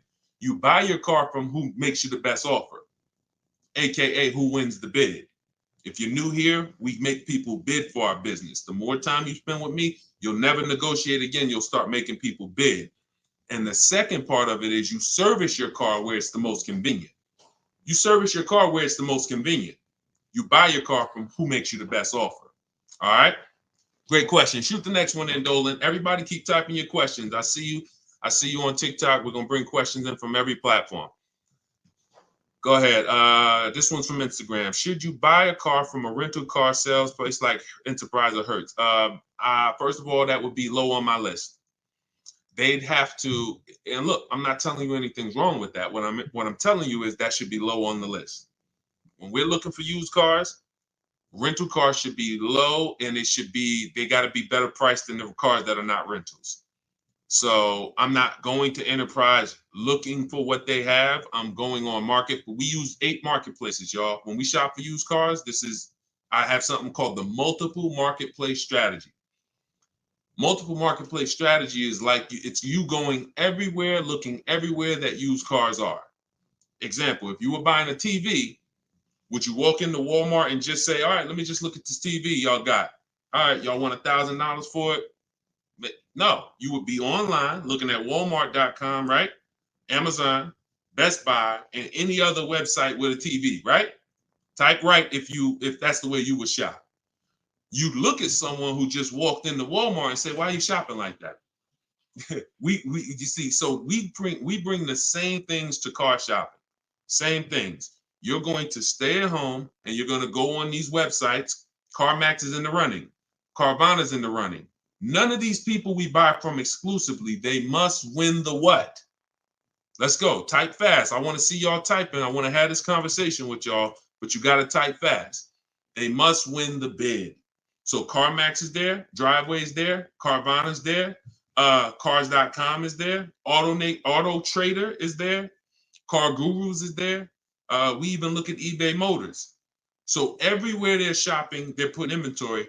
That's where we're looking. Now, if a rental car place has their inventory listed there, then they're in the runnings. If they have their inventory listed on their little website and they just want to sell local people these cars, no, we're not interested. We're not interested. Great question. Go ahead. Go to the next one, Dolan. This one's from TikTok. Is an extended warranty worth it if you buy your lease?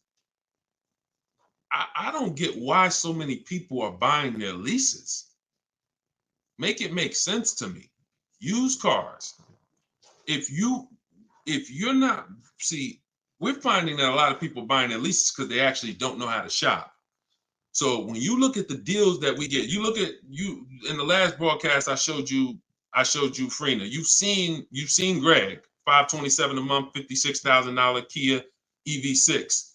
You've seen Taupe, $690 a month. She leased her car, $690 a month, $54,000 BMW. Now I know y'all are looking like there's no money down on these particular deals, and saying, oh well. If everybody's these don't look like the deals I see on the commercial, that's because they're not. You're not going to get great deals looking at commercials. Ignore commercials. But we found that people are buying their leases because they don't know how to shop. And that's not a reason to buy your lease. Because what you're doing when you buy your lease is you're buying a used car. Now, let's just say you're buying this car and you're keeping it. Because sometimes you say you want to keep the car. 8 years, I have something called the 8-year rule. We do not buy a car unless we're keeping it for 8 years.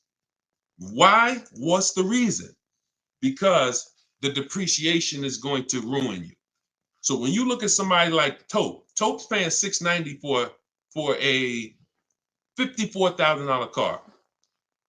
Every $5,000 a month, every $5,000 that you borrow on a loan is about $100 a month. Depends on the interest rate. For a 5-year loan. 5-year loan. That car would cost somebody about $1,100 a month. She's paying $690. See what I'm saying? So when you look at the fact that that's probably what a used BMW payment would cost her, but she's driving a new one for that. So if we're not keeping our cars 8 years, this should be your mission. Shopping for a deal like this, not buying a used car that you've already been leasing for 3 years, and now you're about to put a loan on it for 5 or 6 years for the balance. Does that make sense? We are not tying up our time in cars.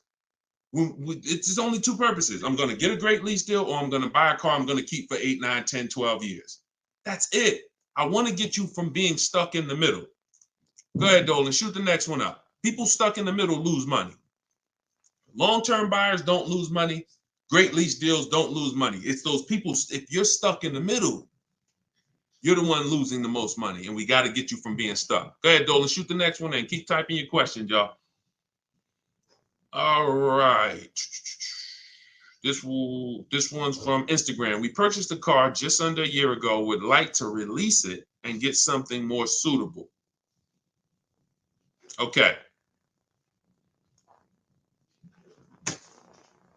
Watch this. When you purchase a car, see, I'm always going to remind you of the unseen expense. When you see this, y'all know, if you've been on the show, if this is your first time on the show with me, type a 1 in the comment. Because I got to see if I'm refreshing people or if I'm actually teaching. First time. I don't want to say, if you're familiar with this, then you know this, when everybody on here, or most of you on here, are brand new. Okay, Susan, I see you. Justin, I see you. First time people, first time. Jay Malav, I see you. Okay, Sean, Go Entertainment, I see you. William, I see you. Christy, I see you. Okay, a lot of first time people on here. All right, so whenever you see me do this, picture, this is the unseen expense, depreciation. Let's explain this real quick. When you buy a car today for $30,000, what's that car worth tomorrow? For those of you who knew, you may not know, we got to type fast because I don't just talk at you, we have a dialogue. What's a car worth today? You buy a car today, what's it worth tomorrow? You bought it for $30,000. What's it worth tomorrow? Let's go. Could y'all keep tapping the screen on TikTok? Keep running those likes up. I appreciate it. As y'all tap that screen, y'all let TikTok know we having serious conversation over here. More people need to be here. Just keep tapping that screen, running those up. I appreciate y'all. Okay, so we got 29. That's not true, Sean Go Entertainment. But I want to let you know, you may have said that, but when you see the other answers, you'll understand. You buy a car today for 30, it is not worth 29 tomorrow. You lose about $3,000, $4,000 if you tried to go back and change that car. So this is answering this person's question who purchased a car just a year ago and would like to go and replace that car. $26,000, $24,000, $25,000. Depends on what the new market is. Depends on what this, but yes, you're going to lose probably 20% of the value in a day. In a day. In a year, you don't drive that car a year, you probably lose total of 20%. That's what you have to understand. You got to understand this car's value. I don't care what your payment is. Payment doesn't change the value of the asset. See, you've been taught, look at the payment. Get me out of this car, get me into this payment. That's why in the intro, some of you saw that video, the worst thing you could do in a car dealership. That video is really what introduced me to the world and letting people know payments can be manipulated, and we don't focus on payments. We want to focus on the asset, the value of the asset. So if you're buying a car, it's going down in value like this, whether you drive it or not. I give you a car today worth 30, you don't drive it 1 mile. Don't drive it 1 mile. I come up to you, I say, hey, Christy, I'm giving you this car. It's $30,000. Deshone, I don't need a car. I already have one. Yeah, but it's yours. Okay, I guess, but I can't drive it. All right, no problem. I come back a year later. You didn't drive that car 1 mile. Is it worth $30,000? Is it worth $30,000, y'all? Type fast. No. That's your intro to depreciation. So if you know that car is going down in value, whether I drive it or not, what's happening when I drive it 12,000 miles? More, it's less, it's worth less, right? What's happening when I drive it 20,000 miles? It's worth less, right? Exactly. So you want to be aware of the depreciations, the unseen expense. So how the heck do we avoid the depreciation hit? One, you don't buy cars and replace them when they're losing the most value. You don't replace a car when it's losing its most value. Now, here's how you avoid the depreciation. You're going to keep long term. When you keep long term, so who has a car outside right now? You've had it for at least 8 years. Type me in the comments. If you have a car not at least 8 years, type me in the comments.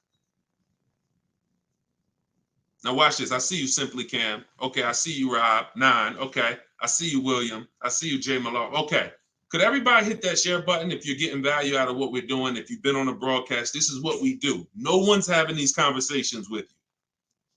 Share, because your friend will be mad if they find out you've been listening to me, using this stuff, saving money, and you didn't tell them, and they out here getting killed. Tag one friend, they'll thank you. When you consider the fact that those of you who are on here who said, Deshone, I got a car out there, I've had it for 9 years, 10 years, a year from now, that car is going to be worth about what it's worth today. That means you won. That's the long-term purchase. That's the keeper. You got to ask yourself, step one in my book.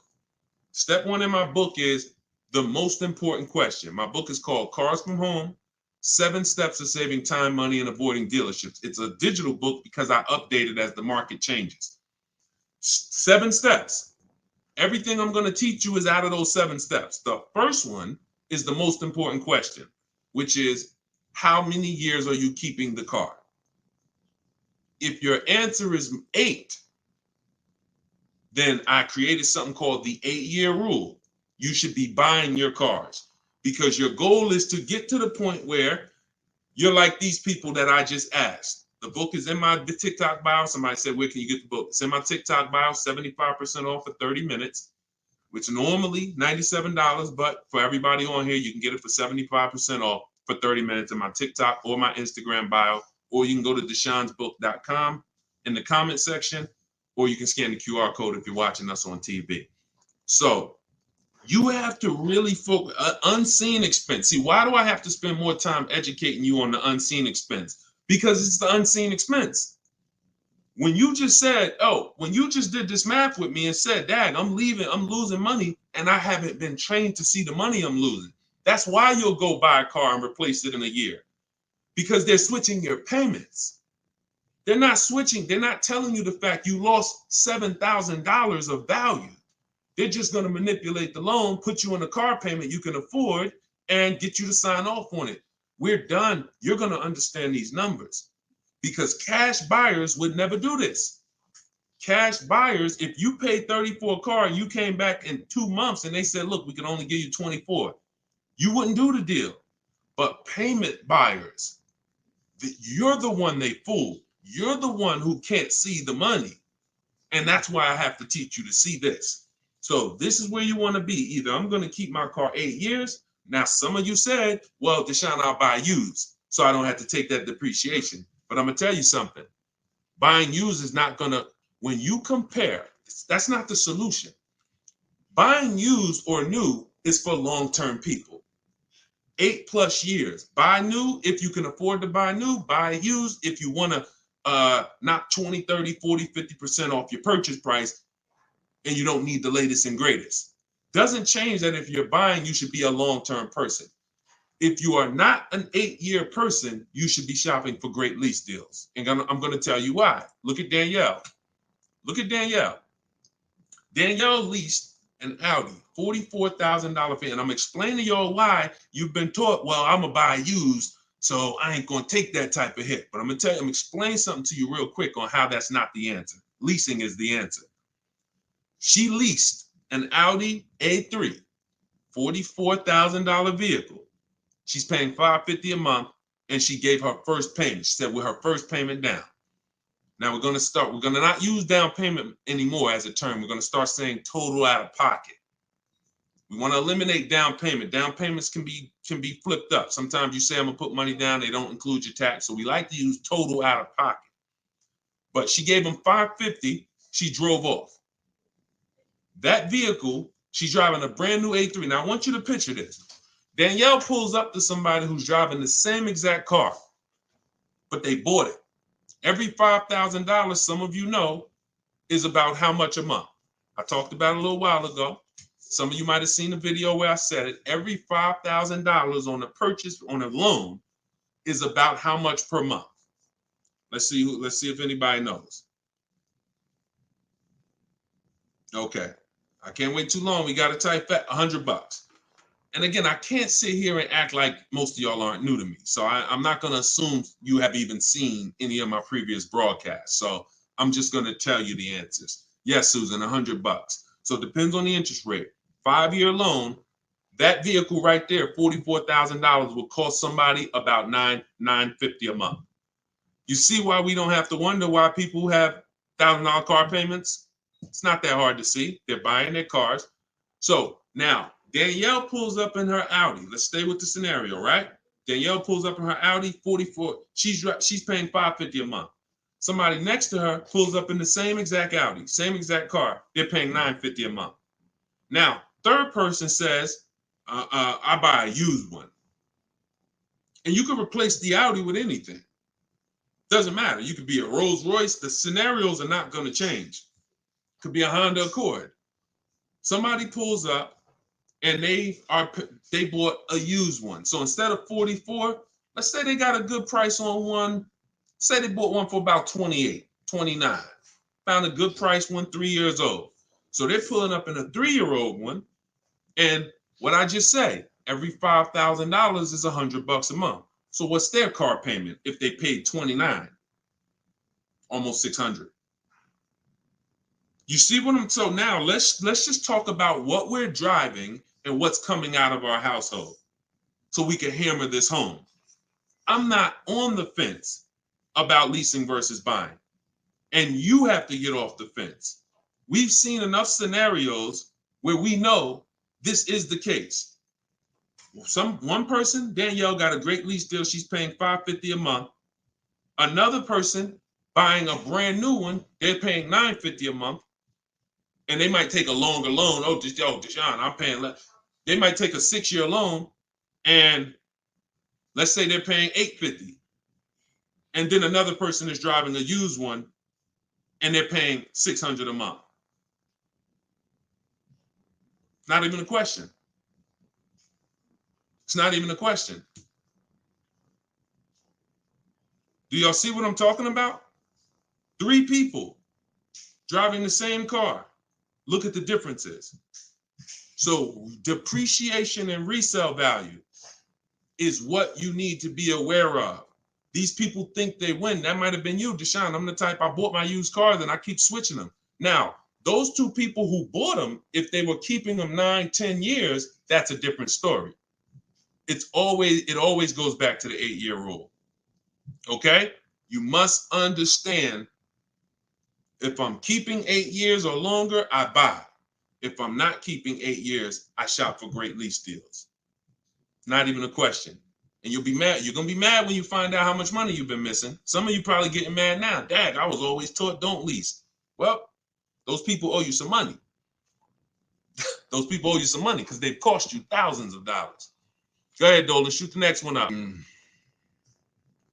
TikTok, does my credit have to be top notch to purchase automobiles with 0 down? No, it doesn't. It needs to, listen, when you are, hang on 1 second, y'all. Hang on 1 second.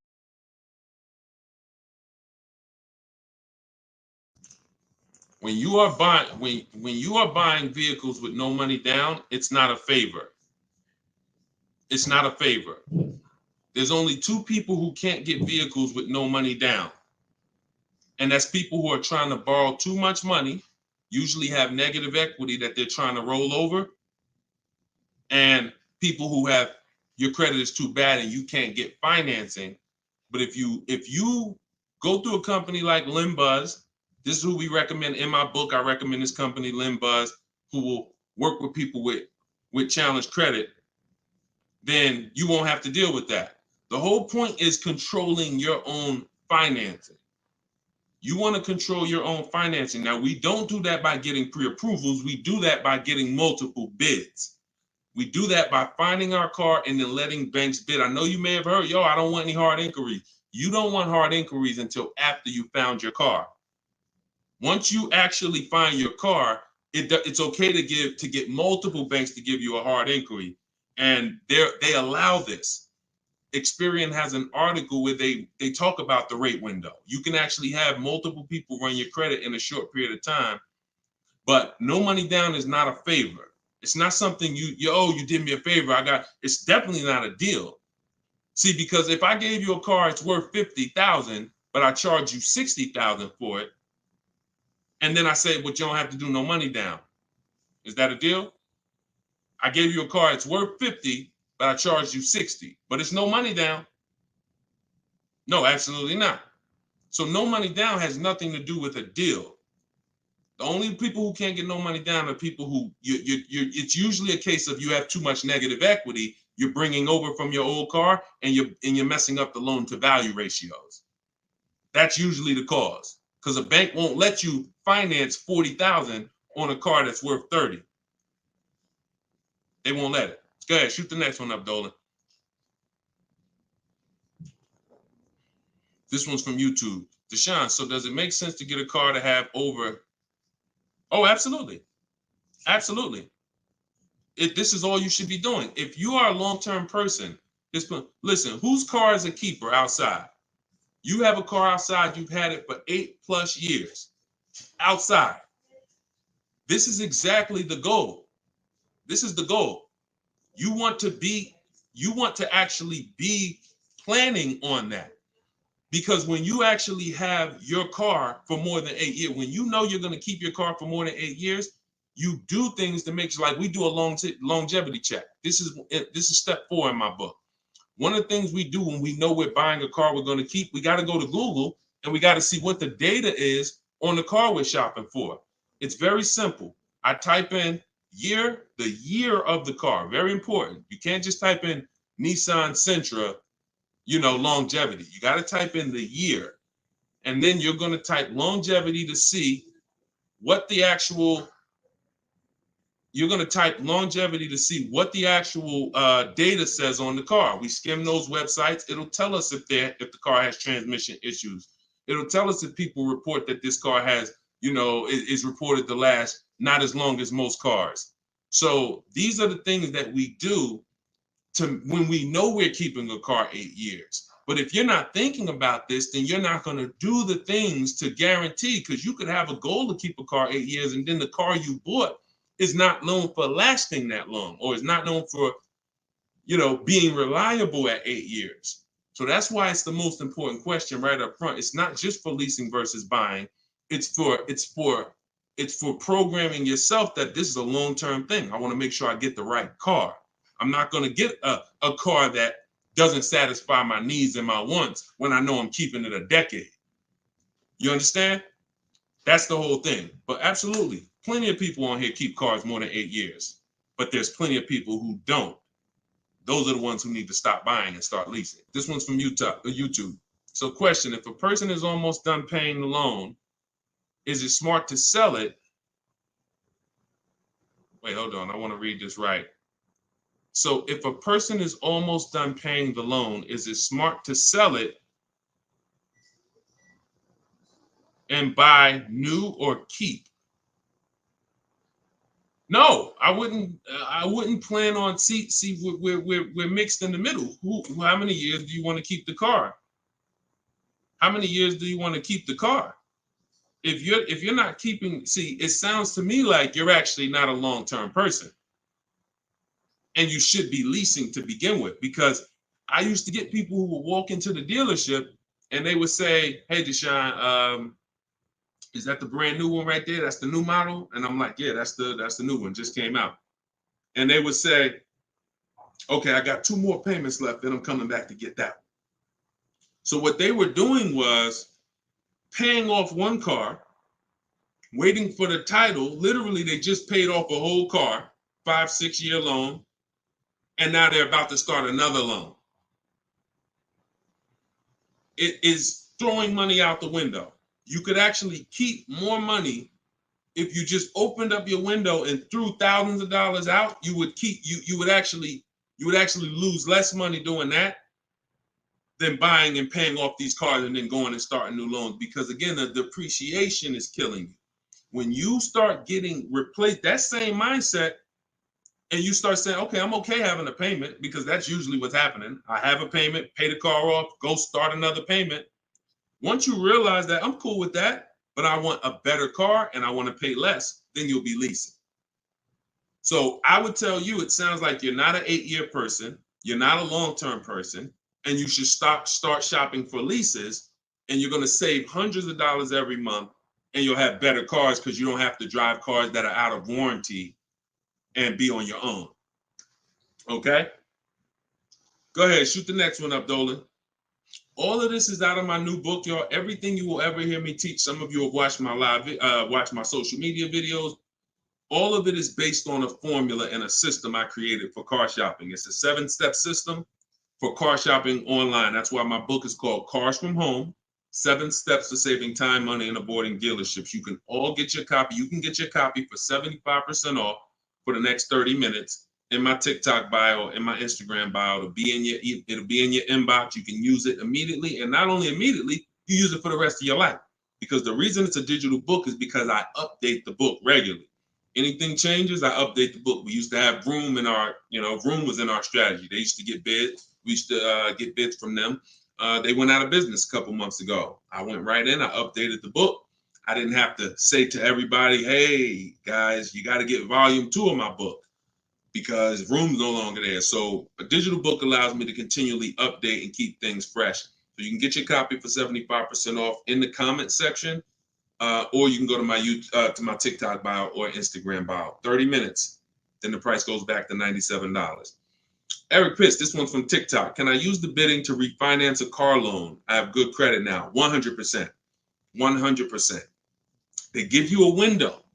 Now, you should only need 2 days tops. You Google every single, and let's talk about refinancing.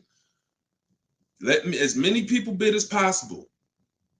You got a window of 14 to 45 days. You'll be way under that. It'll weigh as 1 inquiry when you finalize the loan. It'll weigh on your credit score as 1 inquiry. But you must do it because, y'all, why do you think there's companies that just want to loan us money? The money business is very lucrative. There's companies and banks and credit unions that only want to loan us money. They don't sell cars. That should be a hint. There's a lot of money in lending. So what we need to do is take shopping our loan rates seriously. We separate our transactions. So listen, let's stay focused here. You're gonna now call your bank.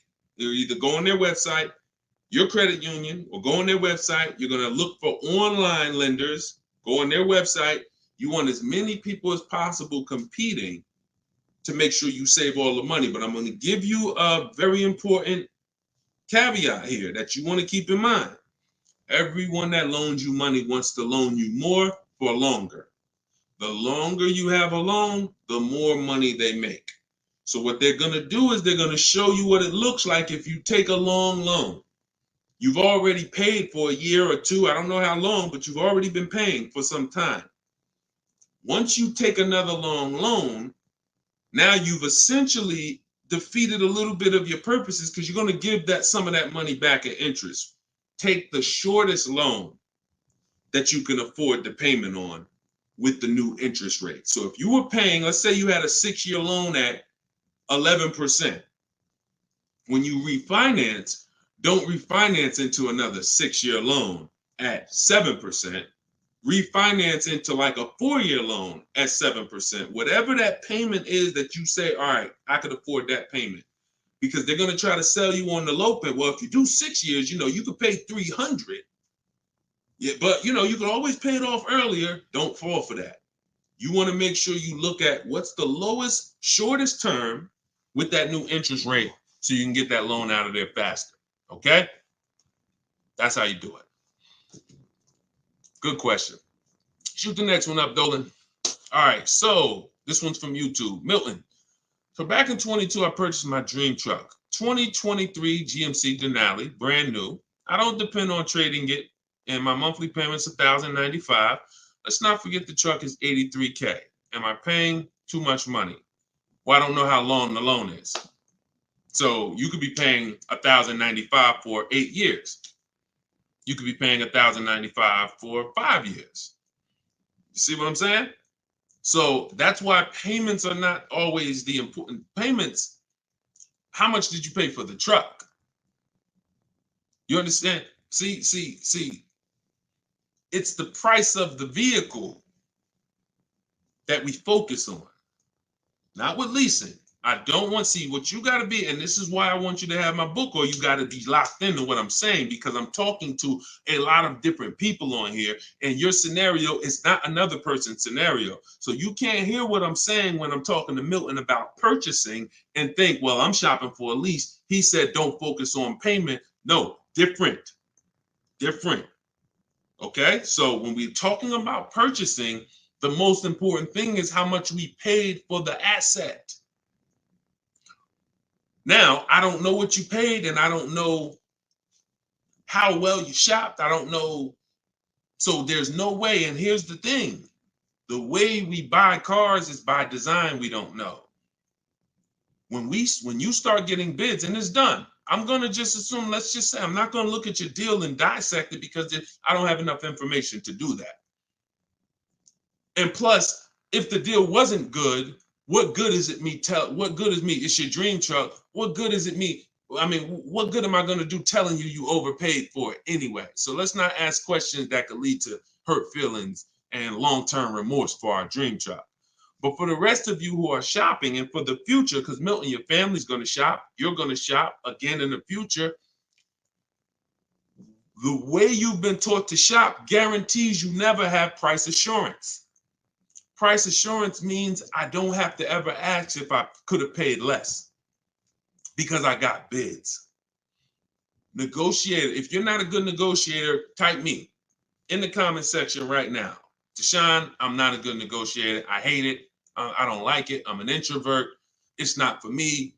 I feel like I always get the losing end of the stick. I just feel like, people take advantage of me. I'm too soft-spoken. Whatever reason. All right, Susan, I see you. All right, Christoph, I see you. All right, Jay, I see you. Okay, so when we look at negotiating, I'm a good negotiator. I did it for a living. But one thing I know about negotiating, why I will never shop this way, and I don't want you shopping this way, is because you cannot get price assurance. You can't guarantee you pay the least price when you're negotiating one-to-one. When you go into the supermarket and you see you're getting spaghetti sauce, there's 7-10 companies trying to sell you spaghetti sauce. They're all like, hey, hit me this week, Prego, I'm on sale. Vitellini, I'm on sale. Hey, Ragu, they're competing. Everyone competes for our business except car dealers. Everyone wants to compete.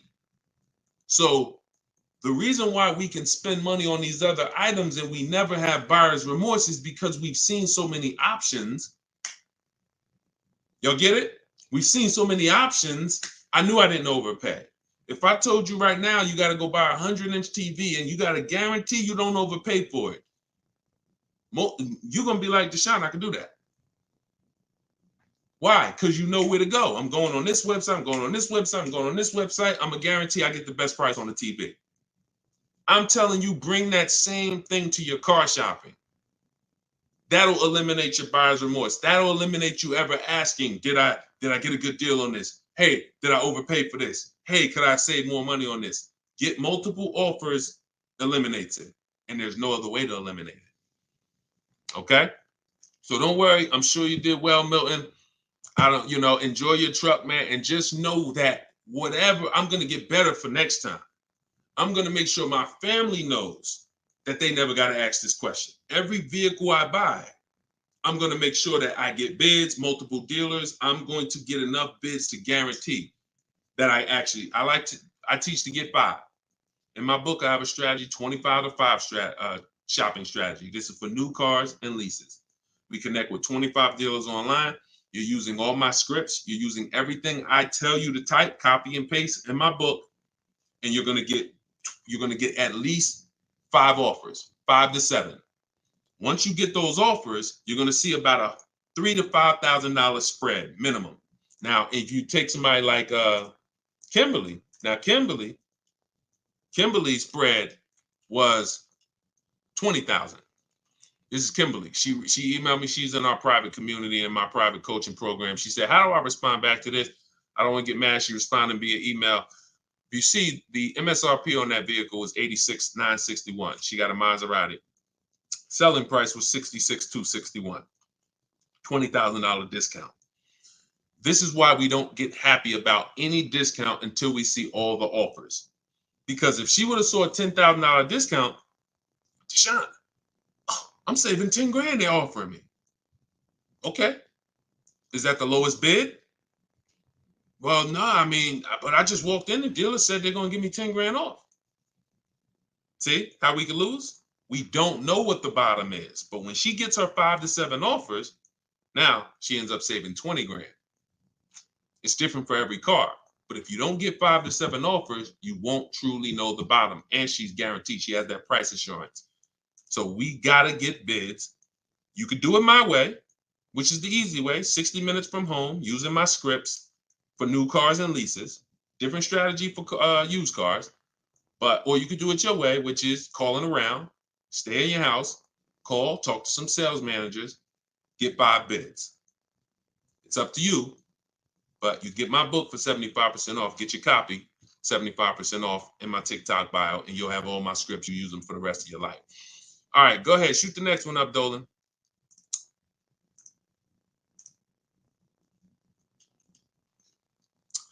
This one's from TikTok. It's 2024. What year should you be looking for if buying? Doesn't matter. You know, your question is new car or pre-owned car. If you're buying, that's a budget issue. In my book, I talk about something when you get to a values question, because some people, you can only get what you want and need in a pre-owned car for your budget. Some people, you can afford both. And you're like, Deshone, I got a budget. I could afford both. I could get a new one. I could get a used one. Which should I get? That's a values thing. Do you want it? Some people say, Deshone, I get a new car every 10 years. I mean, I only get a car every 10 years. I'm going to get a new one. Some people said, I don't, you know what? I'm going to knock 30% off the price. I'm going to get a pre-owned. It's up to you. But budget dictates usually whether you're going to get a new or used one. But, you know, I would get the best car for my budget if I could afford. Now, here's the key. Here's something very important. Some of you actually look for 1 or 2 year old vehicles. I'm going to tell you why this is the danger zone. You don't know if I don't know what the brand new price is. If you're looking for something 1 or 2 years old, then you should shop for a new one first. Why? You're typically not going to have enough inventory to look at to really get a good gauge. When you start seeing my stuff, you'll see, when you hear me talk about looking at options, multiple offers, multiple options, you'll see we're looking at lots of options very quick and making our decision. When you have only the only way dealers get pre-owned cars is someone trades it or they buy it off lease. And the average time, not many people buy a car and turn around and trade it in a year. So you're going to have a hard time finding a 1 year old car. You might not a lot. You'll find a lot of them. You won't find a lot of them. And when there's not a lot of them, what does that give us? What is the potential for it? Overcharge. If the dealer knows there's not a lot of them, I might overcharge you. Now, here's the problem. Here's why you must shop for a new one first. Let's say the brand new market on that vehicle is my best offer. I could save 5-6 grand. Let's use a vehicle that has like $6,000 in rebates and I end up saving 10 grand. If I could get a new one and save that kind of money, $40,000, and I end up buying it for 32, 33, whatever, 34.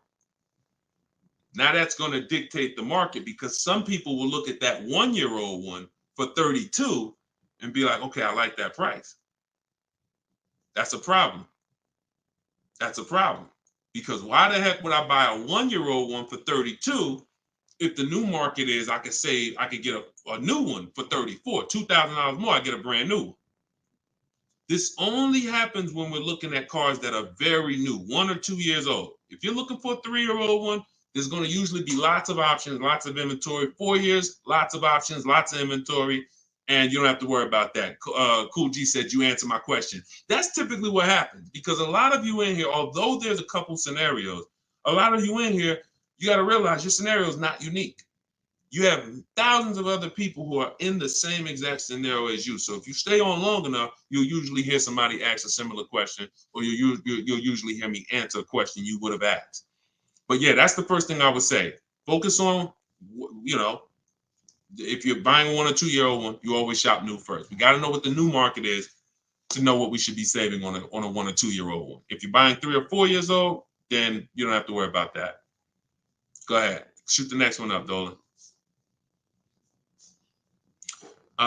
Instagram. I always think I get a good deal, but then I don't. Bids. You eliminate this with bids. Look, I wish I was coming into your life to tell you you're doing okay. The fact is, most people are not, because you don't have price assurance. And price assurance gives you when you don't have price assurance, you have potential for buyer's remorse. Aside from the car. And I know this.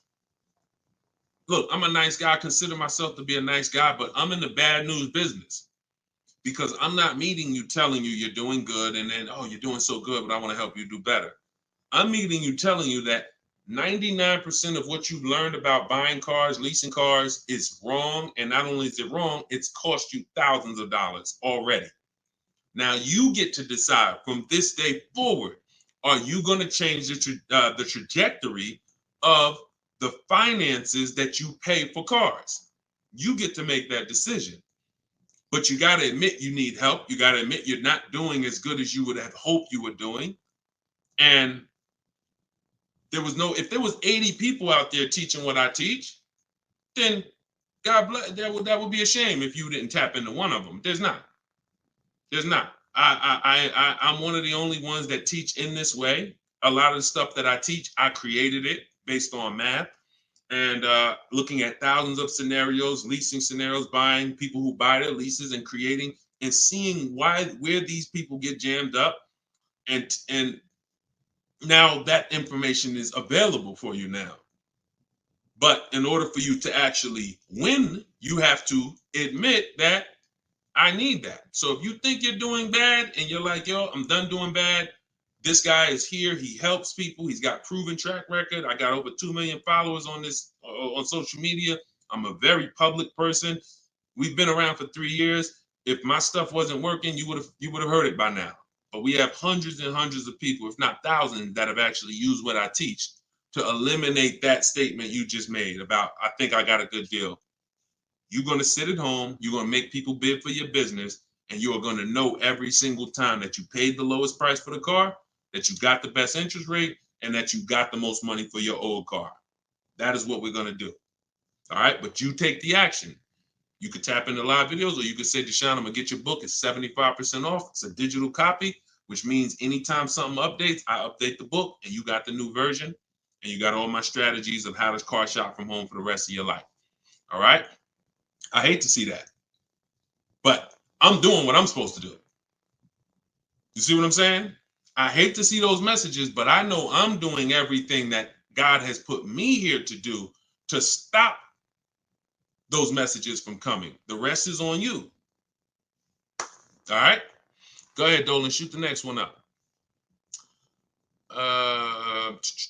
This one's from TikTok. I owe $20,000. Paid off interest, 6% APR. Do you recommend to refinance?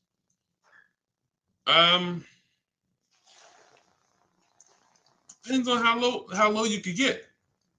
You know, rates are pretty high right now, but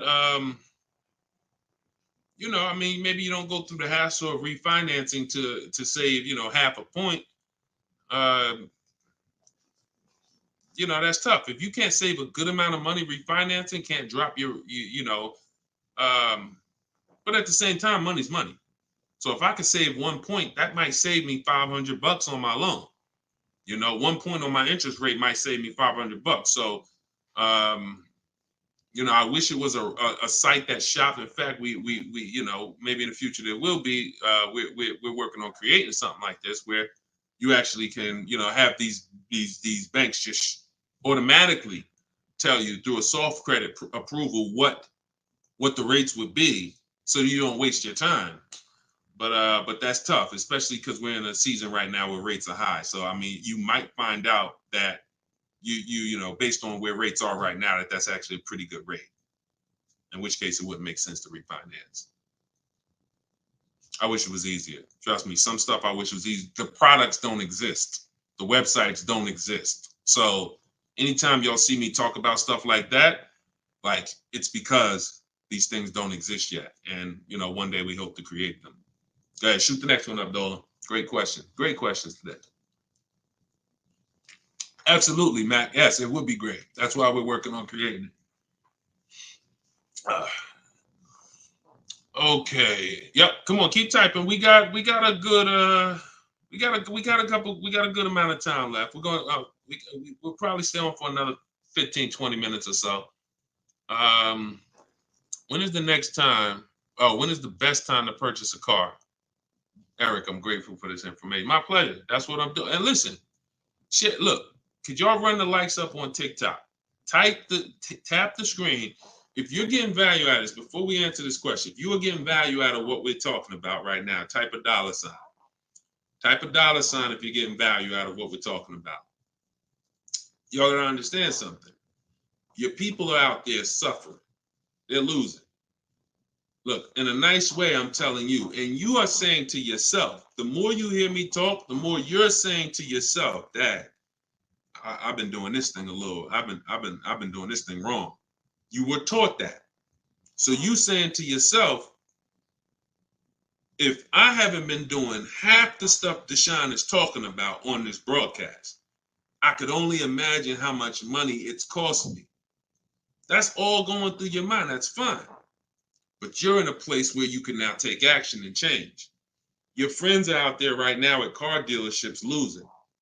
This broadcast doesn't grow unless you tell them. Unless you tell your coworker, hey, you buying a car? Hey, you go to Deshone the Auto Advisor page. He does these live shows. Get your questions answered. This is where we have to get to. This is where we have to get to if we're going to really make a change besides, changing our own bank accounts. That's the goal, but then we go and we help others. So I'm glad to see a lot of people getting value. All right, so let's do this. Let's answer this question. This one's TikTok. When is the best time to purchase a car? So this is marketing. Marketing wants to tell you there's a best time to come in.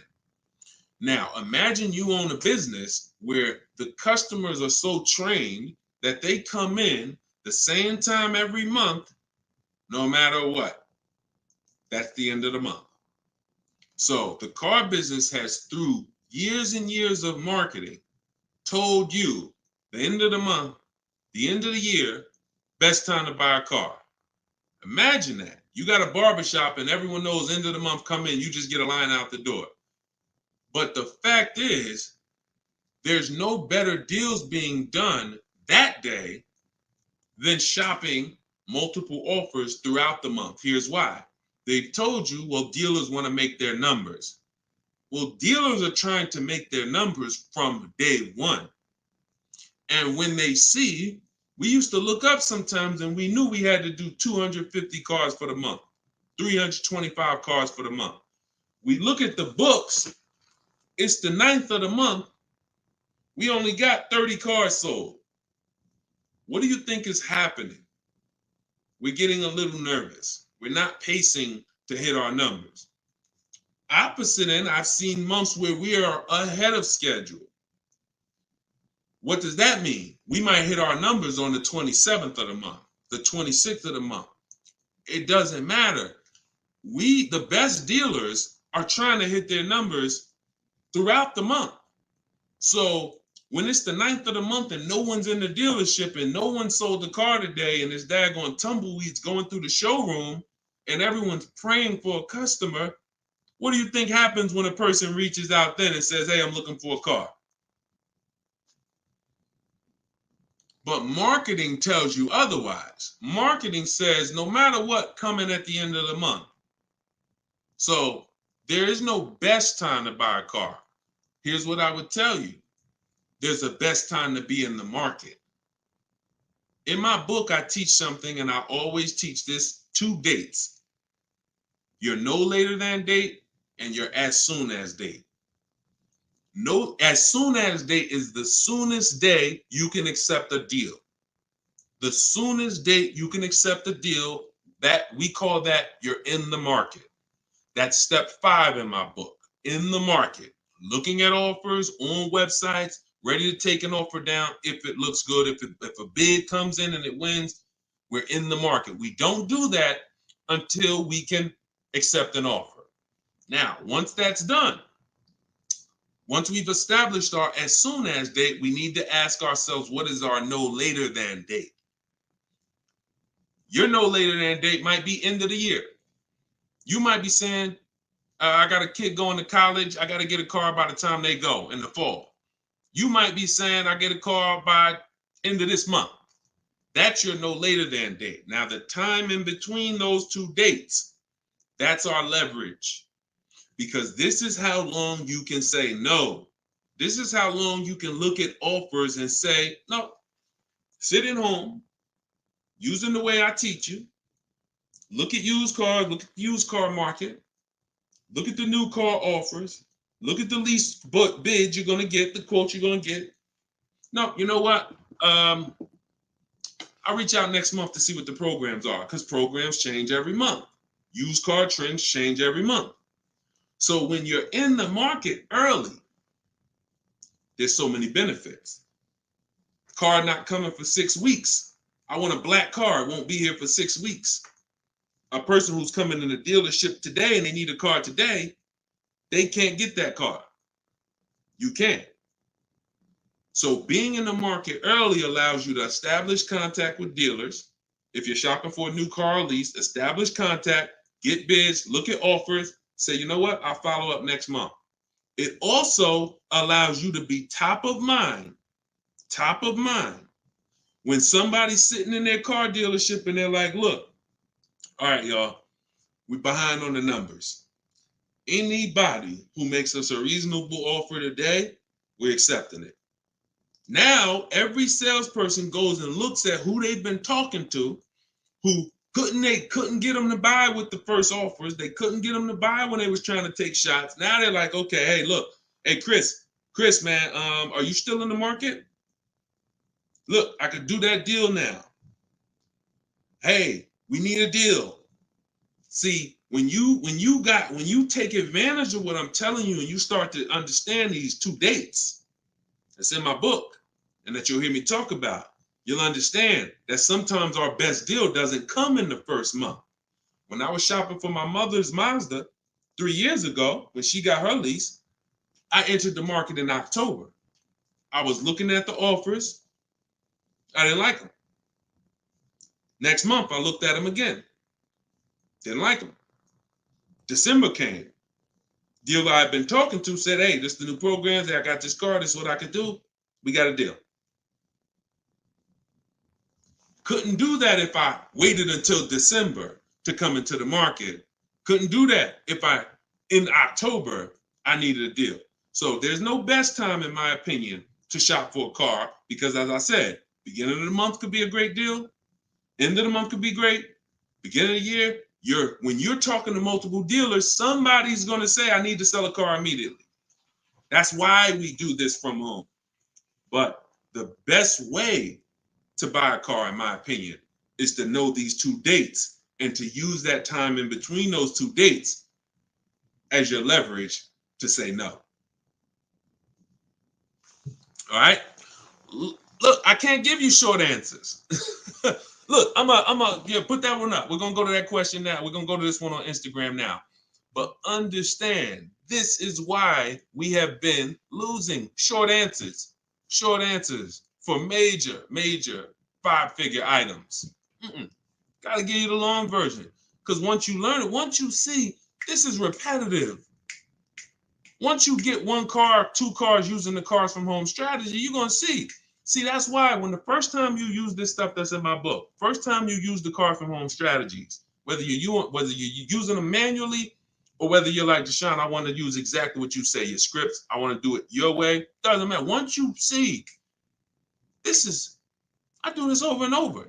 Your first deal might take you 90 minutes, 2 hours, because you're just learning which websites to go to. We don't go, if you don't see me say go to this website, don't go to it. It's a waste of time. But once you see, you're going to be like, okay, rinse and repeat. You'll go from getting cars in 2 hours to 90 minutes from home to 60 minutes from home to me. I can get any car I want. I can find out the best deal in 45 minutes. Copy and paste. Copy and paste. My Infinity truck I got took me, once we decided what we want, I spent no more than 60 minutes online to make sure I got that vehicle, save 42% off the price when it was new, 3 years old. So this doesn't take you long. That old way that you were programmed to use, that takes you a long time. That's headache. This is 60 minutes from home. That's what I want for you. Go ahead, shoot the next one up. Shoot that Instagram question up, Dolan. All right, how do I get quotes from car dealerships to take with me to take in my lease? I will be leasing another car. This is without having a credit check run. Yep, we never need a credit check to get quotes.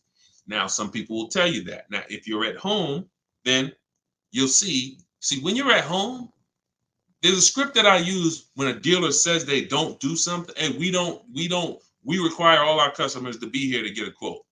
Okay, well, I'm talking to a couple of dealers. No one else has said that. Should I remove you from the list? See what I'm saying? You're gonna see when you're using Deshone scripts, you saying what I would say. you see what I'm saying? So if you are in a dealership, I can't help you.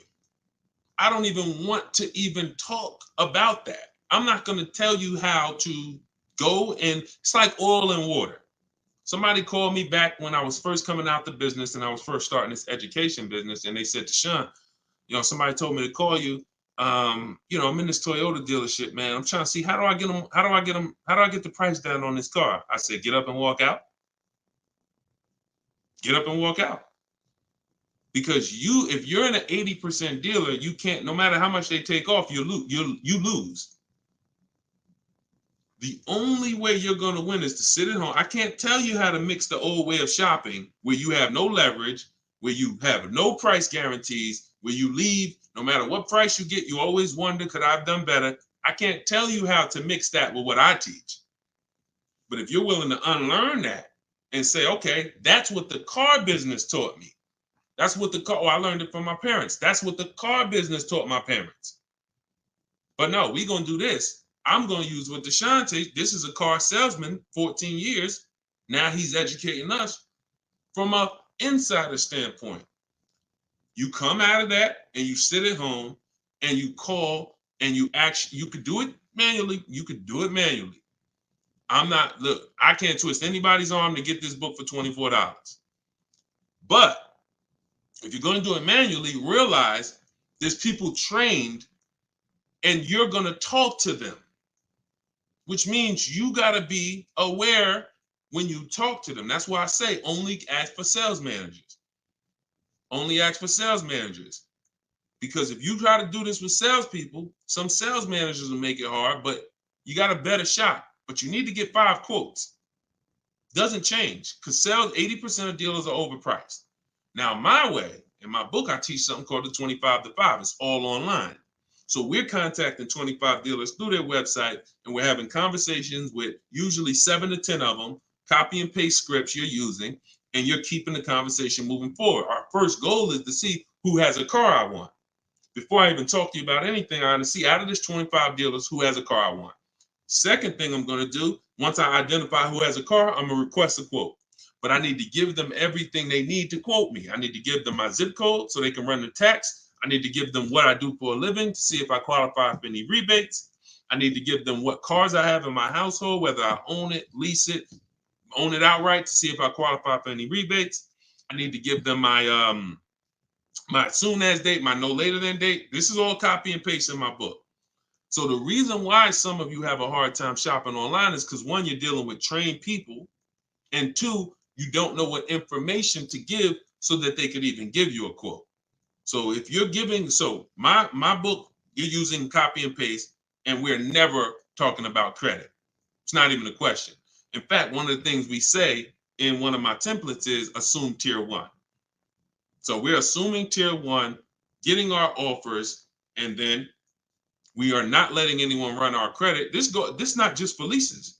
This is for everything. No one is running our credit until after we've agreed to buy something. We're telling them assume tier one. If I don't qualify for tier one later, we'll talk about that later. But I want to see the price. Tier one, I want to see the price. And that's what we do. But never let, if you only way you'll fall for that is if you're in dealerships. Oh, I need to run your credit. You know we can't give you a quote. You run into the wrong salesman who don't care. He'll say anything. She'll say anything. Well, I just can't, we can't get a quote. We don't know what you're going to qualify for. Yeah, you could assume tier one. Yeah, but we had people come in and say assume tier one and they just messed it up. So we like to not quote without a credit. You're in the wrong dealer. You see what I'm saying? These people are by design. We're trying to run them out of business. When more people, this is why we're trying to get this broadcast out. Because until more people start shopping online, they're going to continue to do that stuff. See, as more people shop online incorrectly and walk into dealers, they can get away with doing this stuff. But when they know 600 people are going to walk in their dealership over a weekend, Friday, Saturday, Monday, holiday weekend, President's Day, we're going to get 600 people walk in. Why would they change? Would you? Unless you're just a person of ethic, why would you, if you got a business where 600 people come in the door, why would you change? But when we start shopping online and that 600 goes down to 400, and then that 400 goes down to 200, and they see that we used to get 200 inquiries online, now we're getting 700 inquiries online. Now everything's gonna move to we gotta do this online thing properly, or we're not gonna sell cars. That's why the future of if you really want to enjoy car shopping, you need to tell friends about what we're doing. Because the more people that shop the old way, it hurts us that are shopping this way. Doesn't stop us from getting great deals. We just got to continually weed through these car dealers because they're like 80% of our people coming in shopping the old way. So, all right, go ahead, shoot the next one up, Dolan. Great questions today. All right, this one's TikTok. I want to buy my sister's car lease after it's done in July. Is that possible? Nope. Your sister, I'm gonna tell you why. This is a common question. Some people want to buy, some people want to, buy their lease and give it to their family member.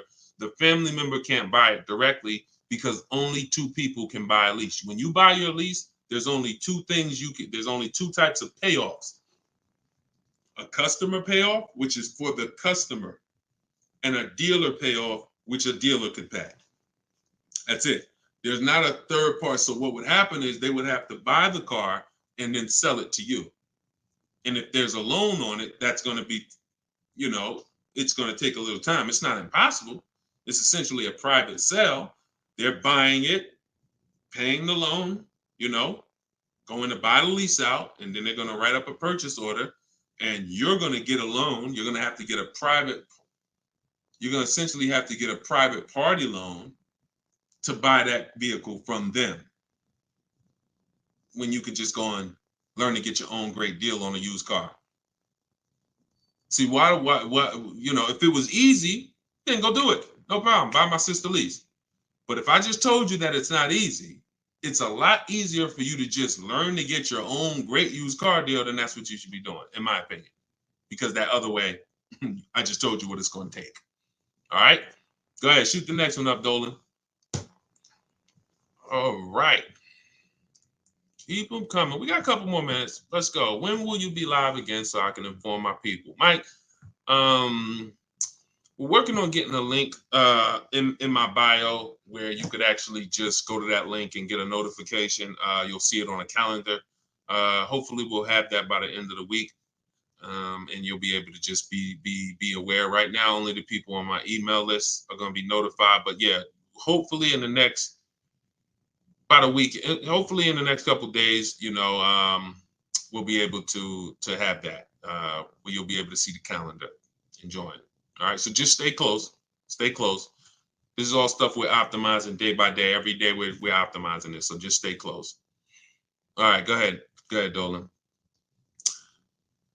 All right, TikTok.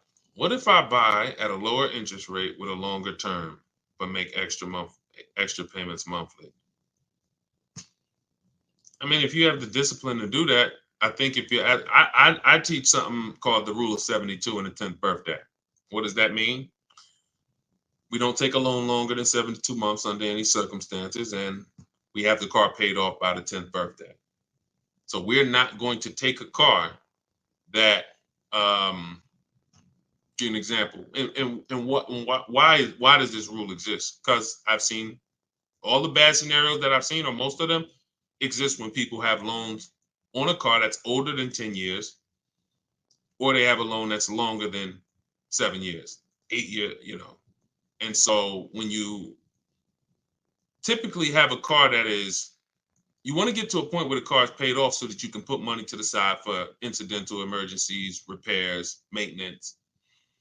If it's 7 years down the line and you're still making a car payment, especially if you bought a used car, the car is, 11, 12 years old at this point, you typically could run into issues. And also, we don't have any, it's a lot of people on here. Would anybody on here take a 50-year mortgage? Would anybody on here take a 50-year mortgage? Anybody? No, I see. No volunteers for the 50-year mortgage, right? Why? Why? Because you already are aware. You see that? Every one of you said no way, nope. You already are aware that when it comes to home buying, there is a limit. You're trying to force this. You're trying to force yourself into this house if you got to take a 40-year mortgage. 40-year mortgages are available. 50-year mortgages are available. But we know it's inherent already that if we got to take a 40-year mortgage or 50-year mortgage, we can't afford that that house. We don't have that for cars, which is why I looked and I said, okay, super conservative people take a short loan, 3 years, 4 years. You typically, there's not enough data that proves that you need to take a loan that short to actually avoid problems. You pay a little more interest, 100%. So you always take the shortest loan you can afford, but I'm talking about problems with the vehicle. I'm not talking about interest. You got to combine what the nightmare stories is not, I paid on a car for 6 years and I paid that much interest, because interest can be fixed with refinancing. The nightmare story is my transmission's having problems and I still got 2 years of payments left on the car. Car's in the shop and I still got a payment. If you've been in that situation, you understand how car's in the shop right now, can't drive it, and that bank wants their payment every single month. We're trying to prevent that. And we're trying to prevent you getting to a point where you can't put enough money to the side to make sure if God forbid something happens to the car, you have the money, you have the cushion. So we use a safe marker, which is 6 years.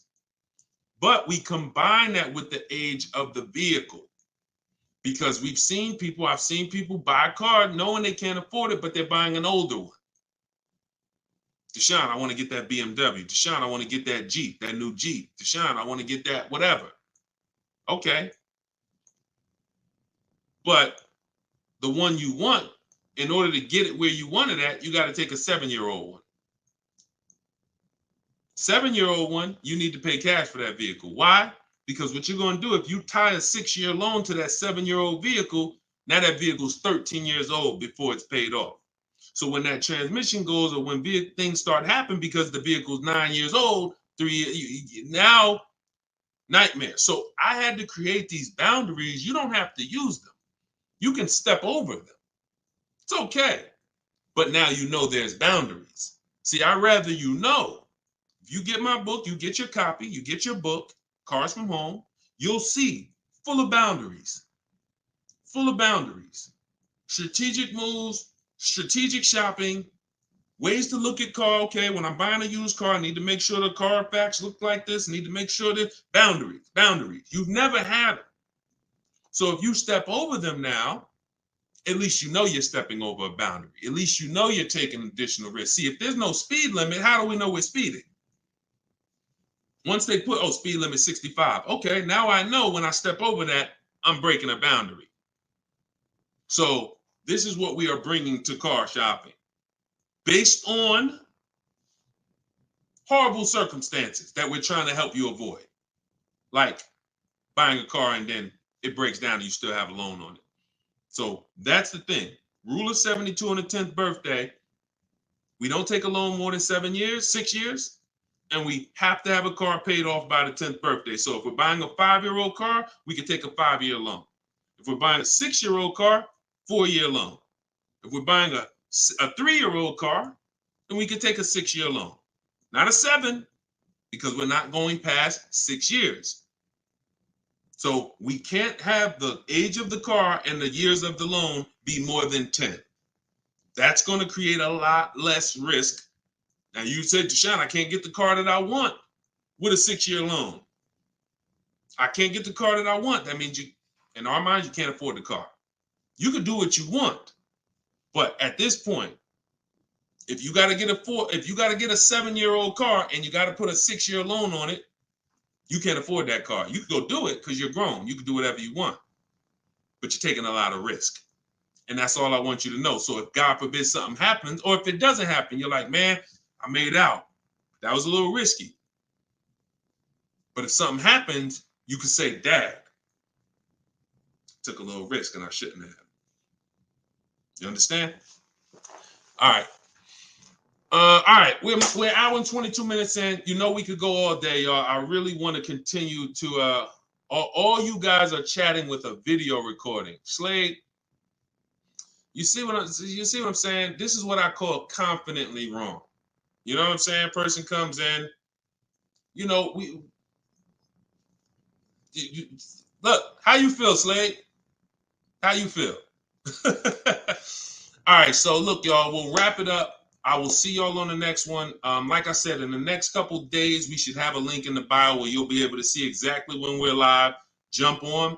But for those of you who just jumped on, everything that I teach, everything from my videos is all from my new book. It's a digital book. It's called Cars from Home: 7 Steps to Saving Time, Money, and Avoiding Dealerships. No matter what your scenario is, it's broken down in 7 steps. Negative equity, high mileage drivers. You want to lease, you want to purchase, it's the same 7 steps. You just need to learn those 7 steps. And as you use it, you'll see you'll never go back to the old way.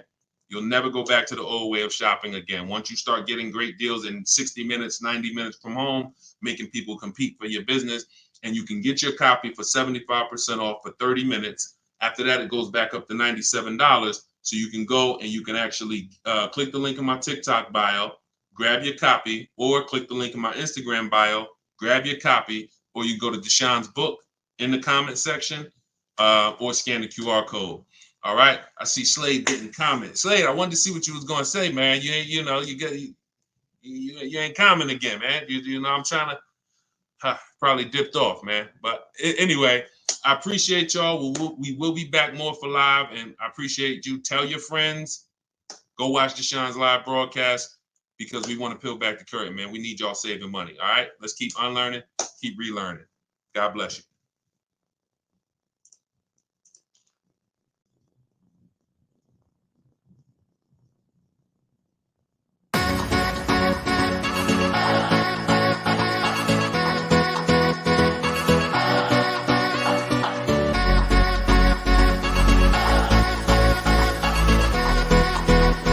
The worst possible thing you could say when you walk into a car dealership. I spent 5 years with Mercedes-Benz, 5 with General Motors, and the worst thing a person could say when they walk in is, if you could just get me to this payment, we got a deal. So your loan's probably still like 19, which means you got to pay to get out. You're upside down. It's called negative equity.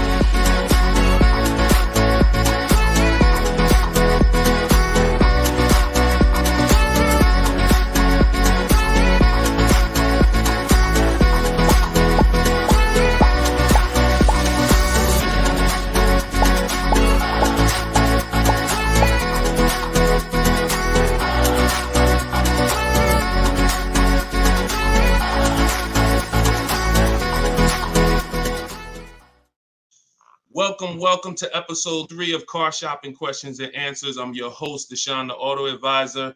I am the author of Cars from Home, 7 Steps to Saving Time, Money, and Avoiding Dealerships. I'm also the creator of the Cars from Home video library and the Cars from Home Insider Coaching Program. We do these shows at 12 Eastern Time and 3 Eastern Time live, Monday, Tuesday, Thursday, and Friday, so you can tell your friends. That's when I'm live. We do rebroadcast these shows throughout the day. So if you miss them, you could always catch the rebroadcast. But we're live right now on all 4 platforms. If you're on YouTube, please hit the like button and subscribe if you want to continually get the best car shopping information from an insider. I left the car business in 2020 after 14 years. And now what I do is show you how to car shop strategically from home and how to get great deals in as quick as 60 to 90 minutes. So start typing your questions. I got my man. I see you, Just Blaze. Great to see you. I see you, Alexia. I see you, Jesse.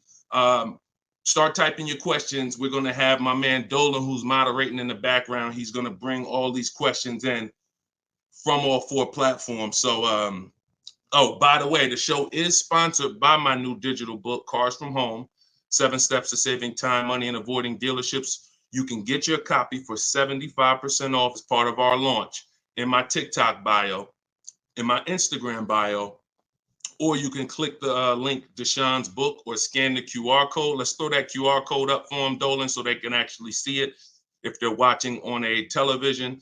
And let's get down to business. We're going to be here for about an hour. I'm going to try to get through as many questions as I possibly can. So whenever we get the first one, Dolan, you can throw it up on the screen and let's get busy. Shout out to the sharers too. I appreciate everybody who tags friends and invites people to the broadcast. We really appreciate you. Is there a different approach for no trading? I have a very old used car. Absolutely. So you can skip that step. So many of you know that step 2 in my process is to do an equity assessment, but that's only if you're replacing a car. The reason why you must do an equity assessment is because sometimes you'll find out your car either has equity or if it's paid off, it's worth a couple $1,000s, in which case that goes into your budgeting. Now, you might put that money in your bank account and make your new car deal with no money out of pocket, or you might choose to apply a portion of that or all of that to your next transaction. But what I don't want you to ever do is wait until you get to the dealership that you're going to get the car from and then let them be your first offer on your current car. So if you don't have a car that you're replacing, then you would simply skip that step. You wouldn't skip step 1, which is the most important question. This is when you're asking yourself how many years you're going to keep the car.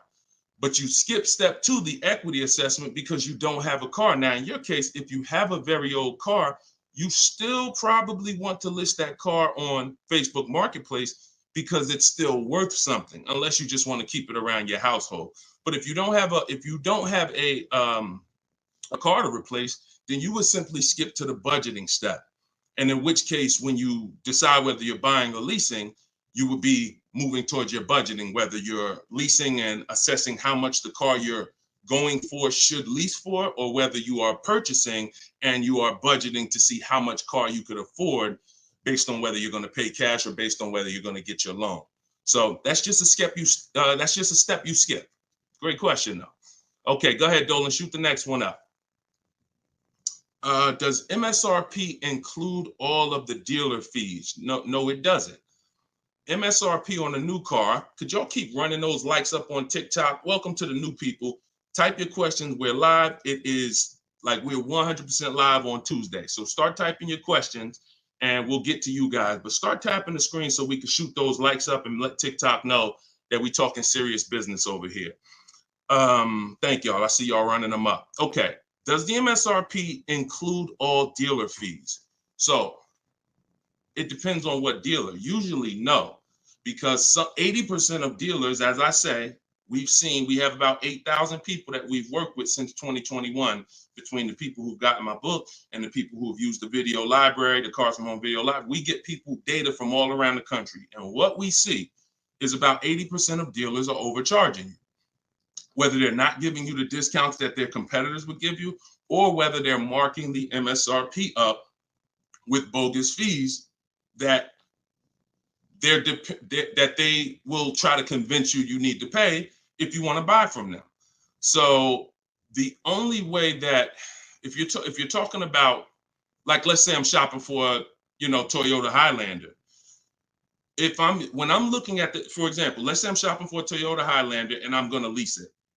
When I'm budgeting for a lease, our goal is to always assume about a 1.25% lease. So what I would do is I'd take that MSRP, let's say it's $48,000. I'd multiply that by 0.0125. That's going to be $600. $600 a month is what that vehicle should roundabout lease for when I find the best deal, which means one dealer beats all their competitors. And I'm not going to assume this to be the best deal, because we've had people who got 1% leases or 1.1% leases. We've also had people who get the best offer is going to be 1.4%. But what we're doing is we're using that middle portion. Some of you know 1.5 is the absolute max. You don't want to pay over 1.5. If I took that same vehicle, we'll do a lease scenario and then we'll do a purchase scenario. If you took 1.5 and you multiplied that by that same MSRP, now that's $720 a month. Above this, now we're paying too much for a vehicle we're going to be giving back.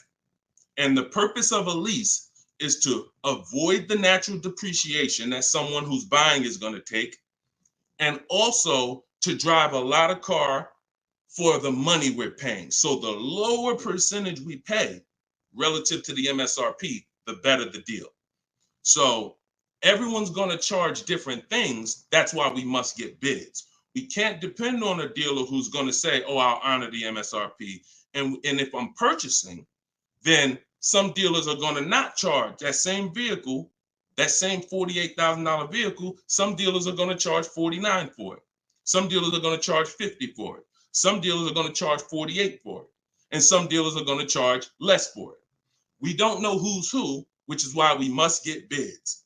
And part of what I teach is, and pretty much the gospel of what I teach is how to get bids online using dealers' websites so that we can sort for the best deal. We're not negotiating for the best deal. We are sorting. Good to see you, Yank. Even though you went a little left on the program yesterday, I saw you. But I'm here now. So go ahead, shoot the next question up, Dolan.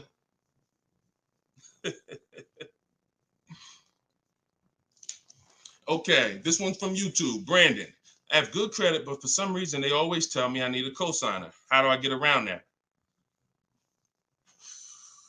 If you're purchasing, you want to control your financing first.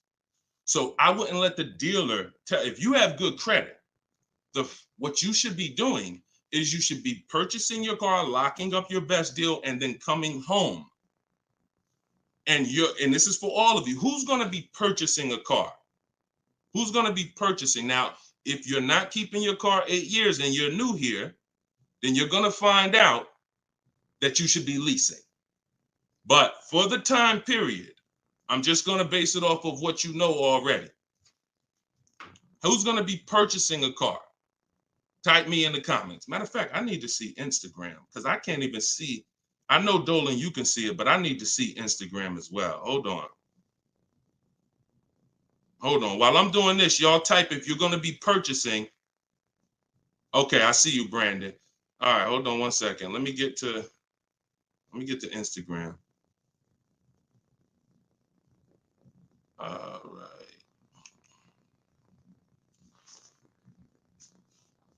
Hold on, give me 1 second. All right, I can see Instagram now. Hold on.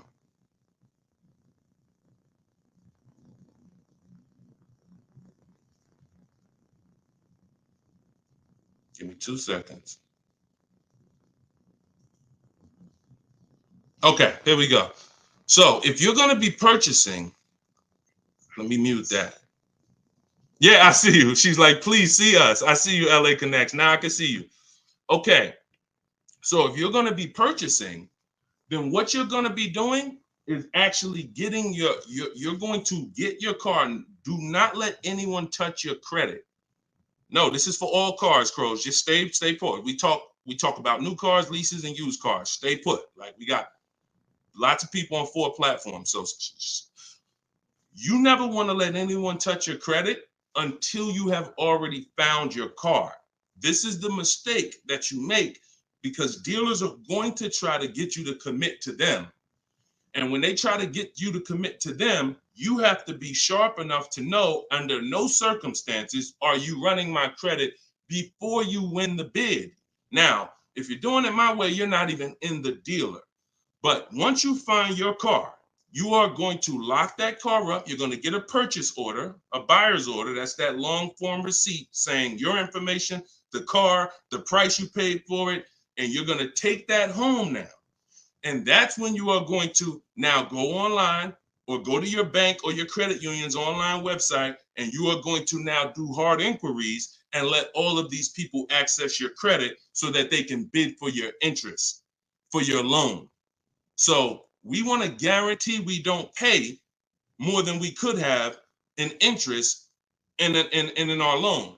So you're going to bring that home. You're not going to let the dealer be your first option for financing. Once you do this, I call this the bank bidding war. Experian lets you do this. The credit bureaus let you do this. And once you do this, you're going to now get multiple bids, go to online. You want to be on Google, online lenders, everybody you can actually get in touch with, and everyone who bids, who does loans, let them have a shot at it. If you do this within the 2 days that I'm teaching you to do it, it's going to weigh on your credit like one hard inquiry. You'll see all the banks listed, but the effects on your score will be the same as one hard inquiry. This is called rate shopping. So you come on, you let them access. Now, as soon as you get the best offer, that's when you are now going to call the dealer who you have the car locked up with. And that's when you're going to say, hey, I got this offer. Now, if you can beat it, I'll give you the business. Okay, that's how you do it. That's how you guarantee. And if you look at that process, it'll work every single time. And your goal is to make sure you never leave any money on the table with a lender. And if you do that with a dealership first, you're going to leave money on the lender and on the table, and you're at their mercy. That's the bank bidding war. All right, go ahead, shoot, and feel free to ask any follow-up questions. Go ahead, Dolan, shoot the next one up. This one's from Instagram. How do I get out of negative equity? There's 3 ways. 2 of them lead to a car, 1 of them don't. First is you do an equity assessment. The equity assessment is when you call the bank, find out your payoff. Once you get your payoff, you're going to go to, this will take you 20 to 25 minutes to do. Everybody who has negative equity, focus on this right now.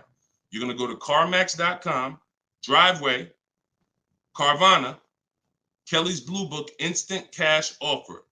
Do not use KellyBlueBook.com. Kelly's Blue Book Instant Cash Offer. Our cars are only worth what someone's willing to cut us a check for. That's all they're worth.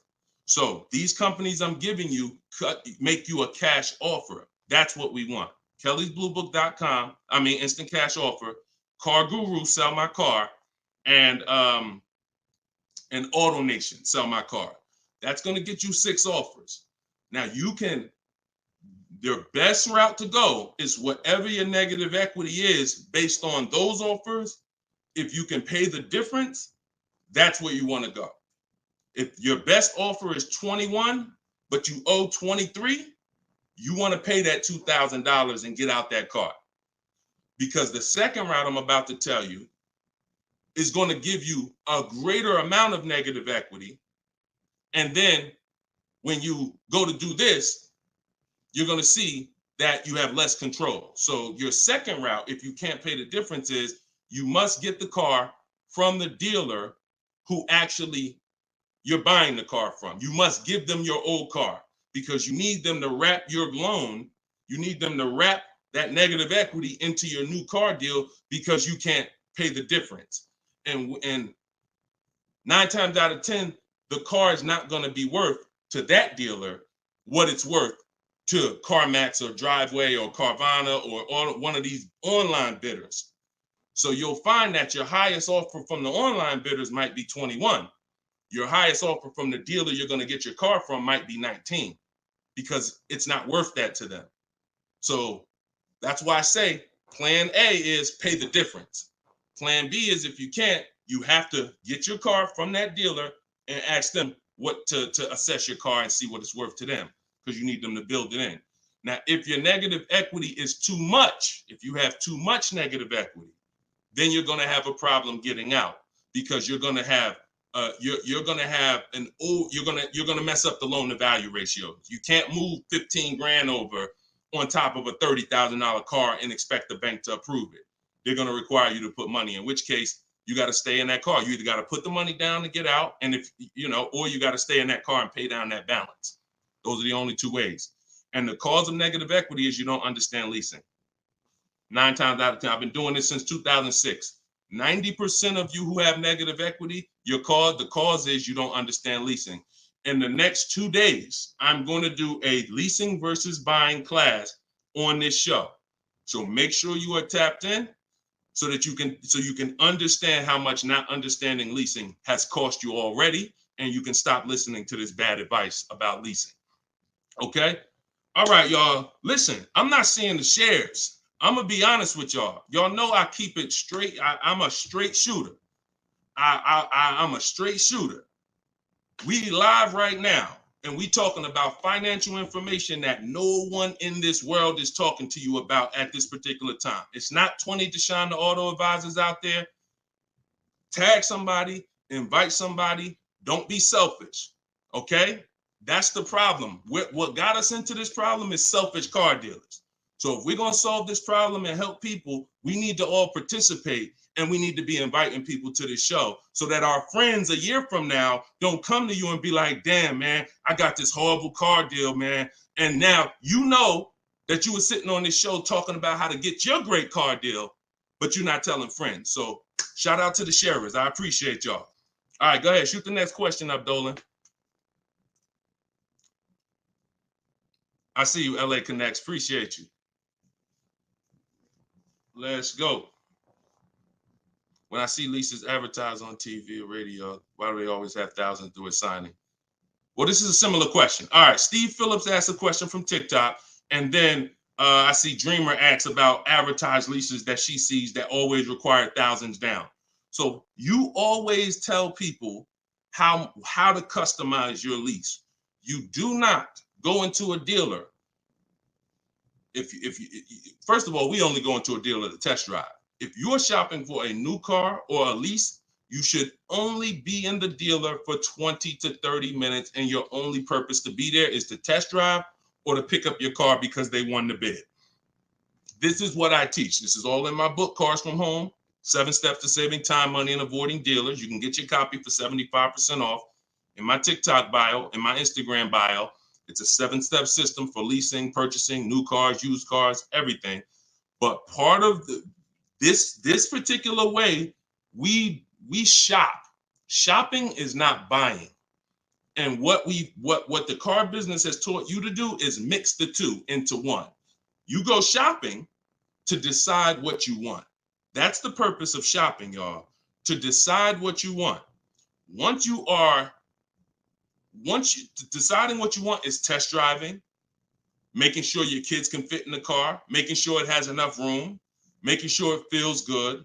Once you decide what you want, now you're coming home and you are emailing them through their website, and you're going to request your offer. So you are not ever going to say, work me up a lease, Mr. Car Dealer.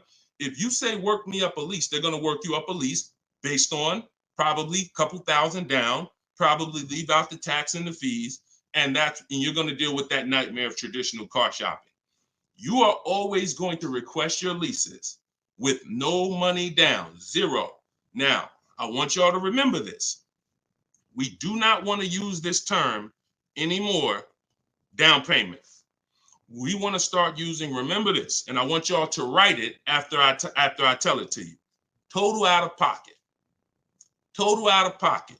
Or you could put TOP. All right, everybody who's locked in, I want you to type TOP. Okay? Type TOP. I want to see the people that are locked in. If you've been in my master classes, we're about action here. We're not about casual nothing. No one's fighting for your money if you're not. No one, you're not going to casually save $5,000, $10,000 and avoid this if you're not locked in. Okay, type TOP. I see you, Dreamer. I see you, Daryl. I see you, Brittany. All right, I see you, Jay Boogs. All right, I see you, Patrice. I see you, Instagram. All right, Instagram and TikTok locked in. I don't see Facebook and YouTube locked in. I'm just telling y'all. I'm gonna start calling some of you out because you're not gonna win if you're not locked in. This is big money, and there's a $1 billion industry that is depending on you staying stuck in the old way you buy cars. So TOP, I see you. That's the term. No longer do you say down payment when you're talking to dealers. I see you, LaDonna. Way to represent Facebook. You are going to say total out of pocket because total out of pocket means, Mr. Dealer, this is the total amount I'm giving you. Down payment can be mixed up. Down payment can mean, $2,000 down plus tax. $2,000. No, it's different than out the door. More. That's a different term.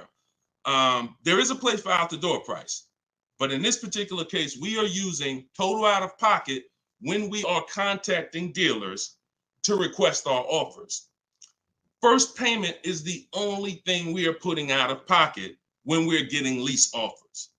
So it does not mean we're not going to add additional money later, but it does mean for the offers that we're going to look at, I need my first month's payment out of pocket, and then you give me your offer. What that allows us to do is divide that monthly payment into the MSRP of the car and get that formula that I was talking about 10 minutes ago, that 1% formula, that 1.2%, that 1.5%. You can only work this with first month's payment out of pocket. So we dictate how we want the quotes. And if somebody says, hey, 2,000 down, you're still going to come back to them and say, hey, please resubmit the quote to me with only first month's payment total out of pocket. See, car dealers, we understand those terms. We know what total out of pocket means, but what we're depending on is that you don't understand what that means. The 80% of dealers are depending on the fact you don't understand what total out of pocket means, and they can just flip it up on you. So that's what we do. It's not about advertisements. Let me show y'all something before we move to the next question. Get the next question ready, Dolan. I'm going to show you a deal that somebody in the Cars from Home library made, somebody who uses my stuff. Don't shoot it up yet. Not yet, Dolan. Hold on. This is Charles. Charles got a Hyundai Palisade.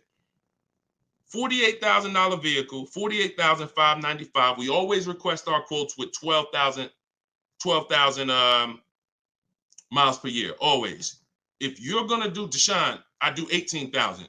Then you're going to adjust your mileage after you find your best deal. You're not going to do quotes for 18,000, always with 12.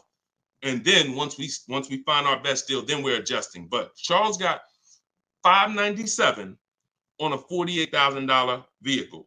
That's all he gave them, $597. So if he had depended on advertisements, he'd never get this deal. Hyundai Palisade like that, that's probably $597 with $3,000 out of pocket plus tax and fees. What am I trying to tell you by showing you this? Great deals are not advertised. Great deals are never going to be advertised. Great deals are made in the background. No one knows about them. Dealers don't even want to make them. They're sitting there saying, hey, listen, can you get them? They're talking to the salespeople. Hey, can you get them to come up a little more? Can you get them to pay another, $50 a month, $40 a month? Can you get anything out of them? No. All right, go make the deal. That is what a great deal is. Not something that you're going to see on commercials advertised to hundreds of thousands of people. So forget about commercials. Commercials are for people who don't mind overpaying. People who shop for deals the way I'm teaching you to shop, our deals are never going to be advertised. In fact, when you go pick up your car, they might tell you, listen, Listen, I'd love for you to send me some friends, but don't tell them what you're paying, because I can't duplicate this deal. This deal, I can't, I don't want to do a deal like that. So that's what we do. We customize our quotes. We don't let other people customize them. And you can do deals with no money down all day long. Go ahead, shoot the next one up, Dolan. Great questions so far. Let's go. Keep the questions going. Let's go. Listen, right now, we got at least another 45 minutes. We're going to get through as many questions as possible. So let's go. This one's from Instagram. How can a person with not great credit get a good deal? You got to understand, if you don't have great credit, the only thing you should be overpaying for is interest. You got to separate your car from the loan. Your bad credit or your not perfect credit is between you and the person lending you money. Not between you and the dealer. Not between you and you're sitting around and you've been in a car dealer. Who's experienced this? Matter of fact, don't say if you've experienced this. But I know some of you have, and I know, millions of people have. You go in at 9 a.m. to the dealership, you find your car, you don't have great credit. Now you're sitting there and you're waiting for hours for them to get an approval. You see people driving out with their new cars. Some people saw you walk in with them at 9:30 a.m. They done left at 12, 1 o'clock with their car. You still there. This is mixing the car with the loan. We don't want to do that. You got to separate the car. So the car is one thing. That's why we always want to make sure we're getting the car at a great price. You shop independently. You use a company in my book, I recommend Limbuzz for people who don't have great credit. But Limbuzz is going to require you get a good deal on the car, because you can overpay for the car and then you can hurt your ability to get the loan because you're overpaying for the car.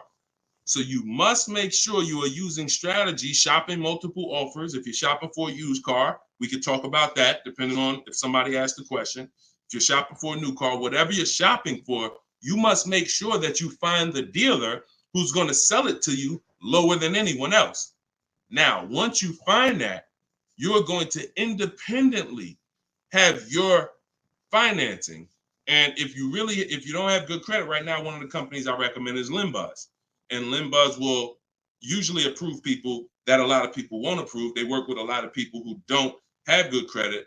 And then your financing, if you pay 18% interest or 15% or whatever it's going to be, that's between you and the lender, not the dealer. Does that make sense? So we must separate our transactions if we're going to win. All right? We must separate. Go ahead. Shoot the next one up, Dolan. Oh, and one thing. Here we go. I need to purchase a car in less than 2 weeks. Trying to determine lease or purchase. Easy. Who wants to know beyond a shadow of a doubt whether they should lease a vehicle or purchase? Type me if you're just like, Deshone, I've heard this, I've heard that, but I really want to know what's best. All right, all right, I see you, Tavy. I see you, Veronica. I see you on TikTok.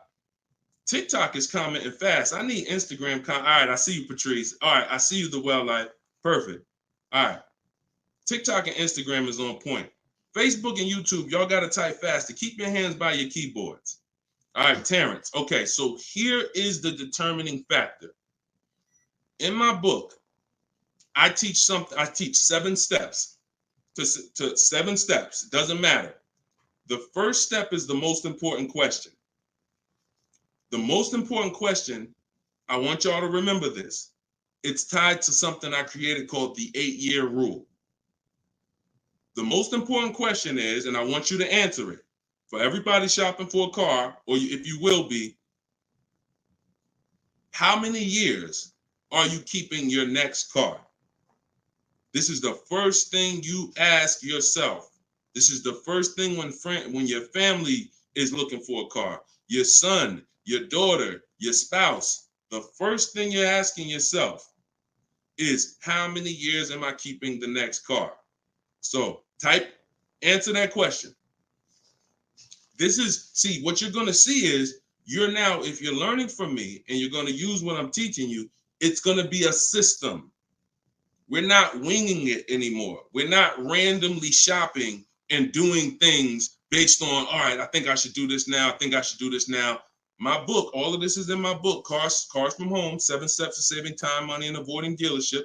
You can get yours for 75% off in my TikTok bio. It's normally $97, but for 30 minutes, you can get yours for 75% off. You go to my TikTok and Instagram bio. So I see you, Latasha, 5 to 6 years. Tavy, 5 to 6 years. All right, Crowsman, till the doors fall off. Okay, the well life, 6 or 7 years. Everybody answer that question. 8 to 10 years usually. I see you, Terrence. Brandon, Steph, 10 to 15 years. Okay, just bought the book. Hey, congratulations. Use it. Enjoy it and use it. Well life. You're gonna love it. And make sure you write me with your success stories. When you get your car, send me the deal. Congratulations. So 5 to 7 years. So now remember this. And don't try not to say something abstract. Like long as possible, that's too abstract. Like years. What's our goal? 8, 10, 15 till the deal till it doesn't drive anymore. Whatever. We want to get a clear picture. Here's why. This is going to be your first step from now on when you are car shopping. Asking yourself this question. We're still on the overall question, which is, should we lease or buy? That's the question we're on overall. Now I'm going to show y'all something that's going to help you understand why we asked this question first, and it's the depreciation scale. So I'm going to use this for you to understand. When you buy a car today, if I put a $30,000 car outside your house right now, if you didn't drive it, you don't drive it 1 mile, is that car worth $30,000 a year from now? You never touched it. You never touched it. Is that car worth $30,000 a year from now? Exactly, Dominic. No. Okay, Veronica. No. Okay, Crowsman. No. So we understand Wu-Tang Land. No. That's your first lesson on depreciation. That's something called the unseen expense. This is the expense most people are not trained to see. That's why they buy their cars and think, oh, I could just drive as much as I want and it doesn't matter. I'm not paying for the miles. You are paying for the miles. Let's go deeper with this lesson. Now, if you don't drive it 1 mile, we all agree it was worth $30,000. A year later, it's probably worth $25,000. We didn't touch it. Now, if we drive it, average miles 12,000, it's probably worth $22,000. You know, if we drive it high miles, it's probably worth $20,000. So you see that no matter whether you buy or lease, you pay for the mileage. You pay for your usage. In fact, you even pay if you don't use it. So now, I want to use something a little harder than that. When you understand that, you're going to see, Deshone, okay, if I'm losing that type of money in my car when I buy it, when do I ever get to a point where I'm winning? And the longer you keep a car, the more this starts to level out. So when you get to about 7 years, now you're no longer losing thousands of dollars every year. This is the purpose of the purchase, is to get to a point where your car is no longer losing value every year and you can keep it and it becomes something that is an asset because it's not taking money out of your house and you're not losing money. Now, the mistake is when you people who answered, if you're a person who said 5 years, 4 years, 3 years, 6 years, your mistake is buying a car and you trying to replace it while it's still on this type of drop. That's why you're never happy when you go trade your car. That's why you have negative equity, because the asset value is so low because it's dropping like a brick every single time for the first 5 years, every single year, first 5, 6 years. How do we avoid that long term?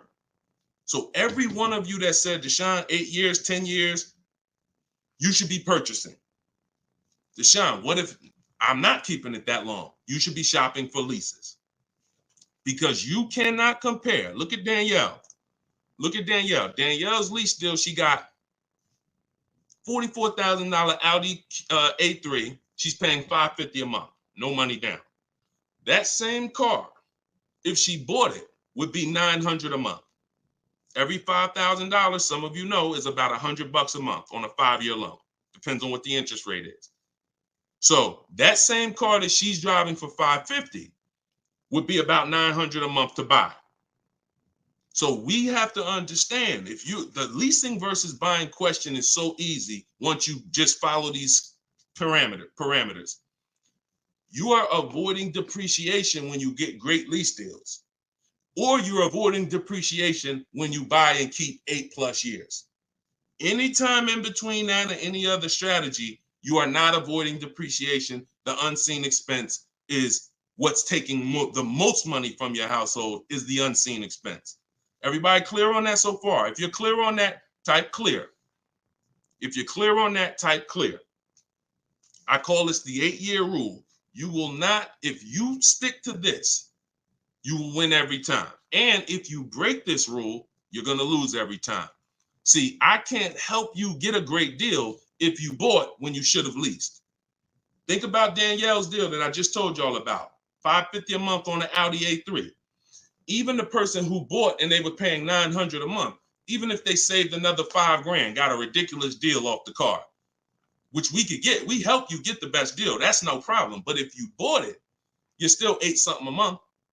So if your deal is on the wrong foundation, there's no way to get a great deal. So buying versus leasing, the most important question, the 8-year rule, is your first step always. Okay, and I see a lot of people typing clear. So good. Okay, shoot the next question up, Dolan. And I know some of you are like, Deshone, I was taught all my life, don't lease. If you weren't keeping your cars 8 years, then those people who taught you that owe you some money. They're not going to give it to you, but unfortunately, they have cost you money. I followed your process and leased 2 cars. Your approach is easy and very transparent. This is Instagram. I appreciate this. The dealerships could not hide. Appreciate you. Come on. See, that's how I want every one of you talking. That's how I want every one of you talking. We're no longer negotiating to get our best deals. We are sorting and letting people come to us. It's oil and water. You got to complete. Why do you think I represent Unlearn, Relearn? Because I know the first problem I saw when I started teaching this in 2021, I started before that, but God blew me up in 2021. You know, we got 1.5 million followers on TikTok, and everything went crazy since then. We teach, but I was like, oh, people got so much bad information that they got to unlearn. I can't put good information on top of bad information. So you got to be willing to scrap that, realize it's cost you money. It's from people who don't understand cars. They might have bought 10 cars, 20 cars in their life. Now they think they're an expert. And that's just cost you. So you got to be willing to unlearn all of that stuff and learn the new way. And that's what we do here. So I'm glad. Enjoy. I'm so glad you're empowered, Coach Booker T. You're empowered. And that's what I want for everybody. Go ahead, shoot the next one up, Dolan. I have a Jag and need to downsize. All right, we'll get to you. I see you on TikTok. I have a Jag and need to downsize. Thank you, Brandon. Appreciate all the gifts on TikTok. Could y'all keep running the screen, the likes up, tapping the screen? If you're spending time with us and you're going to spend a couple minutes with us, can y'all just every couple minutes just tap the screen, keep shooting those likes up? We get TikTok's attention. We let them know we talking about things over here that more people need to hear. So appreciate all of you. I see you already. All right, this one's from TikTok. How long can you keep a car when you lease? Asking with miles. 3 years. 3 years. We don't do 4-year lease deals. Stay away from 4-year lease deals. When you are getting your offers, and we do this online, so we go direct to the dealer site. We don't go through a third party because they pay for those leads. We don't want anything that drives the cost up when it comes to us. We go direct to the dealer's websites. In my book, I have a link to all the dealer's websites. I teach you how to do a radius search, and it takes about 15 minutes to contact 25 dealers, because when we shop for new cars and leases, we use something I created called the 25 to 5 strategy. So we're going to connect with 25 dealers online. and then we're going to get 5 to 7 quotes from that. So we're going direct to the dealer's website. That also allows us to shop out of 25 dealers' inventories, because 1 or 2 dealers is not enough. They might not have what you're looking for. Now you're at the mercy of who has what you're looking for. When we connect with 25, we're typically going to be able to get 5 to 7 offers from that. So this takes about 15. It just takes about 15 minutes. But we don't want to, like I said about 10 minutes ago, we dictate how we want our leases customized. And our leases are always first payment out of pocket, total out of pocket, first payment, 12,000 miles per year. And then we are, we're doing 12,000. And once someone wins the bid, out of those 5 to 7 offers, you're going to see, again, like I said, between the Cars from Home book, between the Cars from Home video library, and between my coaching program, we've done this with about 8,000 people since 2021. I can tell you we have enough data to tell you this is how it goes. Once you get 5 to 7 offers, you're going to see at least $150 to $200 difference from your best offer to your worst offer. That proves, that's why I say 80% of dealers are overpriced.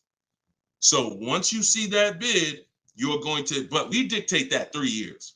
We don't let people present leases to us. We tell them, this is how I want the lease. And if anyone suggests a 4-year lease, even a 3.5-year lease is too long, because you're eliminating the benefits of leasing, which is switching cars every 3 years. I want the latest and greatest. I want to pay the pennies on the dollar compared to someone purchasing. And I want to be able to switch cars and most of the time be under warranty, depending on what brand you're shopping for. If you're shopping Chevy, if you're shopping Ford, if you're shopping most brands with a 3-year bumper to bumper warranty, once you go 3.5, once you go 4, you're out of warranty. So I don't even like going 3.5.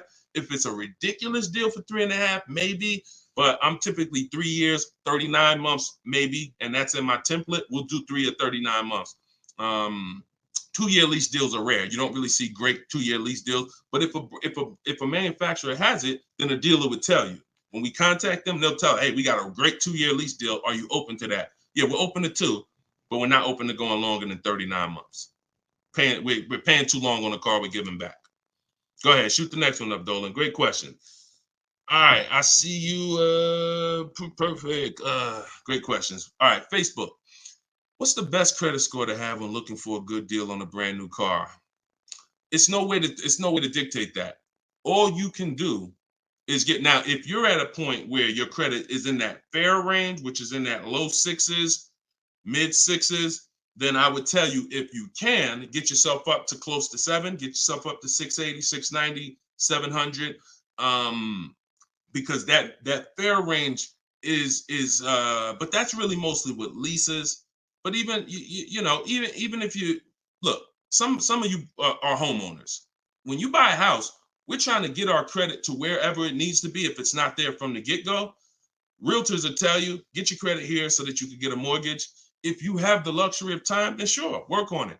But our process, the bank bidding war process, eliminates the need for you to actually do this, because what it's going to do is going to, no matter where you find yourself at, you're going to get so many bids, you're going to make sure that whatever the best loan was that you could qualify for, you got it. I talked about the bank bidding war at the beginning of the show. So y'all know, if you're on YouTube, watch the replay, rewind it, watch the replay. We are live at 12 and 3 p.m., y'all. We're doing Monday, Tuesday, Thursday, Friday, 12 p.m., 3 p.m. We are live, actually live. But throughout the day, we rebroadcast these shows so that more people can see them. But in any time outside of that, I want you to go back and watch the replay if we answer something that you ask. And you want to find out, if you get the book, you'll see the bank bidding war that I send out with the book. That's how we get banks and credit unions to bid for our loan. But I explained it earlier in the show. All right, shoot the next one up, Dolan. All right, this one showing up from YouTube. Quick question: would you pay $9,000 for an SUV with $164,000 on the dash? It's a 2014. All right, so great YouTube name and picture. Shout out to the Last Dragon. No. Well, look, it's car specific. When we shop for used cars, who's going to be shopping for a used car? Type a letter U. I want y'all to listen up. We use a process called the multiple marketplace strategy. This is in my, now I told y'all, our process for shopping for new cars is, or new cars and leases, is the 25 to 5. Our process for shopping for used cars is the multiple marketplace strategy, because we want to be on every marketplace that has a car. And there's 8 of them: Driveway, Carvana, CarMax, Carfax.com, Car Gurus, AutoNation, Cars.com, eBay Motors, and I'm missing one. These all have different inventory. Now, some of the inventory is the same.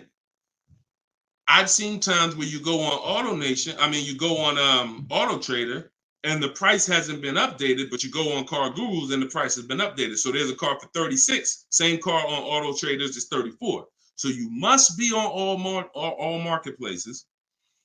But then there's a process that we use to sort down to get a quality car. First thing we're going to do is, if you are aiming for a car, you need to do a longevity check and a reliability check. This takes 5 minutes. We type in the year, make, model into Google, reliability, and we skim those first couple articles. If you see a bunch of stuff that says questionable reliability, 7 out of 10, 6.5 out of 10, that's enough to eliminate the car, in my opinion. After you type in reliability, and look, my whole process for shopping takes 60 to 90 minutes. So everything I'm telling you to do are 5-minute things, 20-minute things, 15-minute things. We do this right from home. That's why the book is called Cars from Home: 7 Steps to Saving Time, Money, and Avoiding Dealerships. So now, once you do reliability, now you're going to do longevity. Longevity is going to tell you what the data says about that car long term. If it has transmission issues, if it's not known for lasting. Sometimes the longevity records on Google will say this car is known to last 200 to 300,000 miles. So that's the first thing. Thank you, Mr. Super. I see you. That's the first thing. Before we even look at a car and consider it, we got to make sure we do that 5-minute check. Now, once we move past that, now we're moving into our process of sorting down, because we could have a good car with good data, but we could get a bad car based on the previous owners. So first thing we're looking at is the Carfax. Carfax. We want to know what that title's like. Is it salvage? Is it rental? Is it frame damage? Is it rebuilt? Eliminating those. Now we're moving on to service records. This is the biggest indicator, in my opinion, on if a car was taken care of. It's not title history. It's not accident history. It's service records. Service records. So if I see a car and I see that the service has been done year by year, whether it's a one owner, and I can see every couple thousand miles, service. Great indicator. Great indicator. Opposite is also true. Hold on, Darryl, it's in my TikTok bio. You won't leave the broadcast. He said, how do I get the book? Go to my TikTok bio, click that link. You'll see a link for 75% off for 30 minutes. Grab your copy. It'll be in your inbox in a couple minutes. Okay? And everybody who's on here, you can get your copy for 75% off my new digital book. And I do updates. So anything changes in the market, I update it so that it stays fresh, it stays relevant. So once we move past service records, now we're moving to accident history. Now, all accidents aren't created equal. If you see an accident and it says airbags deployed, that's a deal breaker for me. If you see an accident and it says vehicle towed, that's a deal breaker for me. If you see an accident and it says vehicle drivable, minor accident, that's not a deal breaker for me. Depending on, I'll put it in my top 5. Doesn't mean it's going to be the one that wins, but I will put it in my top 5, top 7. So these are the things that you're looking for when you actually are shopping, trying to make sure the car is good. It's not just the year. It's not just the price. Forget about that. That comes later. It's not the mileage. Those things come first to dictate, is this a good car? Car could have 60,000 miles on it. If it has bad title history, bad accident history, no service records, it's a troubled car. So that's the system. As I said, everything I want you to do from now on is shop with a system. So you are not winging it anymore. You follow those systems. Again, there's no guarantees. But if you have a strategy and you're like, okay, I'm taking the steps to do my best to make sure that whatever I put my money in, I've done the due diligence, 9 times out of 10, you're going to win versus just winging it. Okay, great question. Great question. Shoot the next one up, Dolan. Oh, by the way, I teach a strategy where you might not know. I'm getting ready to give y'all some game. The whole show is game, but I'm gonna get ready to give y'all one of my secret strategies. It's in my book. I got a lot of stuff in my book. A lot of stuff. But a lot of you don't know when you're on these marketplaces. Keep that question ready. We're gonna go to that next one in 2 seconds. That Carfax, many dealers have agreements with Carfax. So when you're on these marketplaces, you might see Carfax, they'll try to sell you a Carfax. What we do is we bypass we'll go to the dealer's website and we'll see if they have a free Carfax there. Because if that dealer has an agreement with Carfax, that means every car in their inventory, they'll be able to get a Carfax on the dealer's website. I told you, we use Carfax because Carfax is the only one right now that shows service records. The other auto check does not show service records. And I will not buy a car, and I would not suggest you ever buy a car without seeing service records. All right? That's what we do. Go ahead, shoot the next one up, Dolan. What does residual amount mean? Well, that's the amount that okay, so let's say when you lease, there's a percentage you pay for, and there's a back-end percentage. The back-end percentage is what they want the car back for, and they're going to sell it and, make money. Now, we'll see if we can sell it. We always see if we can sell a lease, if we can make money. We do an equity assessment at the end, but the residual amount, let's just say the car is broken into 2 halves. 40% is what you're going to pay for, and you're going to pay interest on that 40%. And then the 60% is what's left, and that goes back. That's what happens when the dealer comes back. That's when you give it back to the bank, not the dealership. That doesn't matter to us. We do not shop based on residual values, money factors. We do not shop based on that. We get bids because we can't control that. I've had people in the years come in, Wall Street finance guys come in with their finance calculators, asking me the money factor. And when I give them the money factor, we're converting it to an interest rate multiplied by 2,400. And they're like, okay, they're doing all this math, and it's not going to help them because all they're doing is one-to-one negotiating.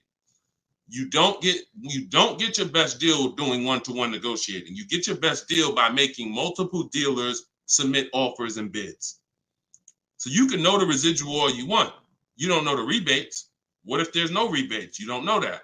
You don't know you don't know if I'm an 80% dealer and I'm not going to discount, or I'm going to mark my car price up $2,000 and then take off that $2,000 and make you think you won. But all I did was take off the $2,000 that I was overcharging anyway.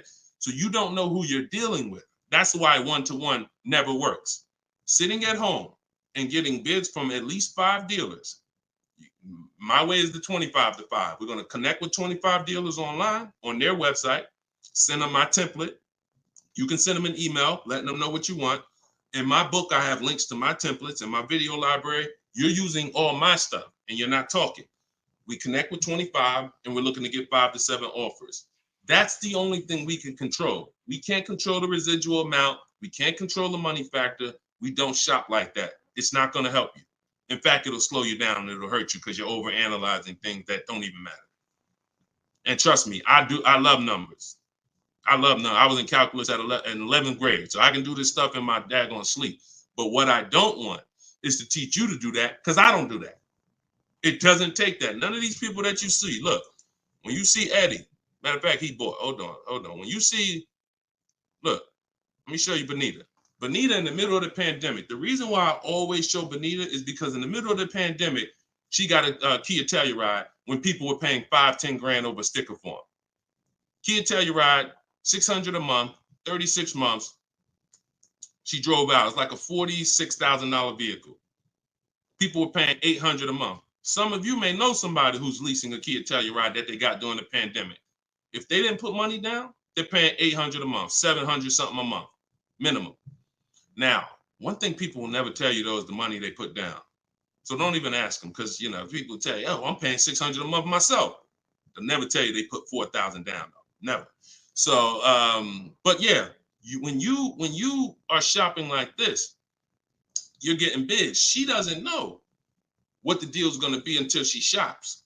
And when she shops, she doesn't care about the residual value. It doesn't matter to her the money factor. None of that stuff matters. The only thing that matters is, let me get my bids and see who's going to win the bid. That's it. That's it. Go ahead. Shoot the next one up, Dolan. Let me put that banner back up. For all of you who just jumped on, this entire show is sponsored by my new digital book. It's called Cars from Home. 7 Steps to Saving Time, Money, and Avoiding Dealerships. I'm the author of that book. I'm also the creator of the Cars from Home video library and the Cars from Home coaching program. You can get your book for 75% off in my TikTok bio, in my Instagram bio. It's normally $97, but you can get your copy for 75% off by going to my bios and getting it, or you can scan the QR code or go to deshonsbook.com. 75% off for 30 minutes. All right. So get your copy. Everything I teach is in there, and you can reference it for life. All right. This one's from TikTok. When I see, we already did that one. I know you're snatching all the questions, but I tied that question in, even though you didn't post it. I tied that question into the other person who was asking about 0 down leases.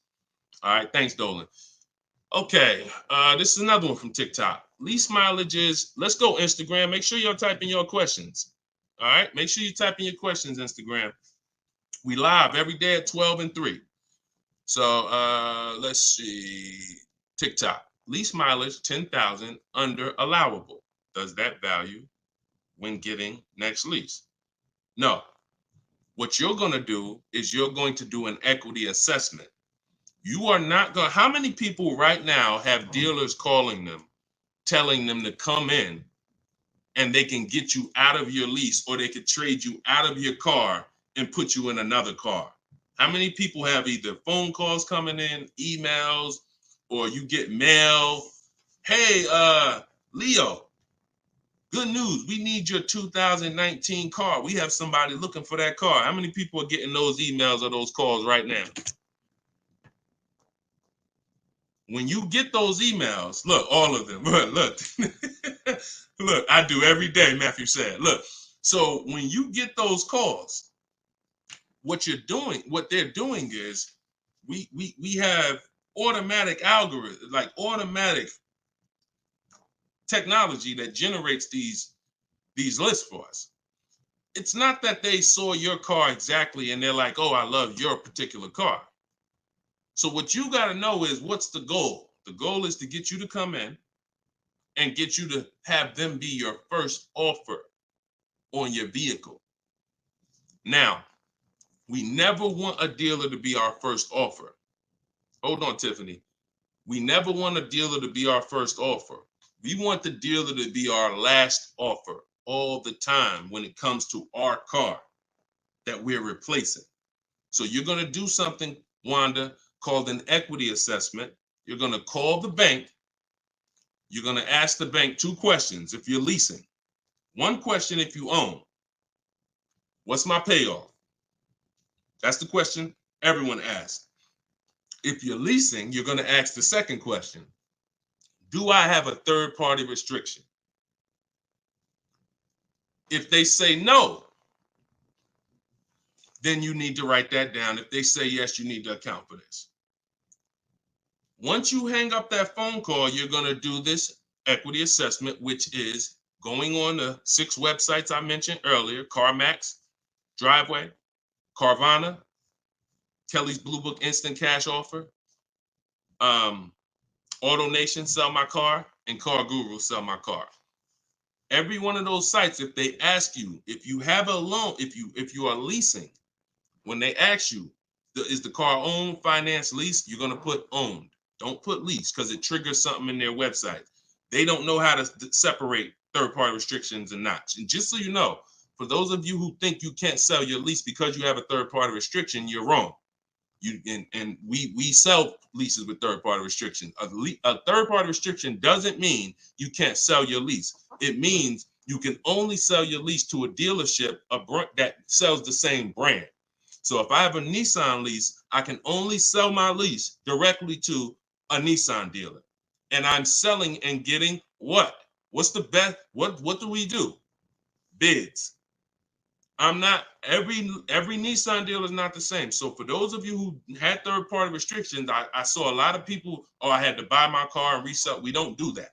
If you have equity, $3,000, $4,000, $5,000 in equity in your lease, you are now going to sell that car to a local dealership, and we're going to get bids. I have a script in my book for talking to used car managers and getting bids from local used car managers. Now, if you don't have a third-party restriction, it's even easier.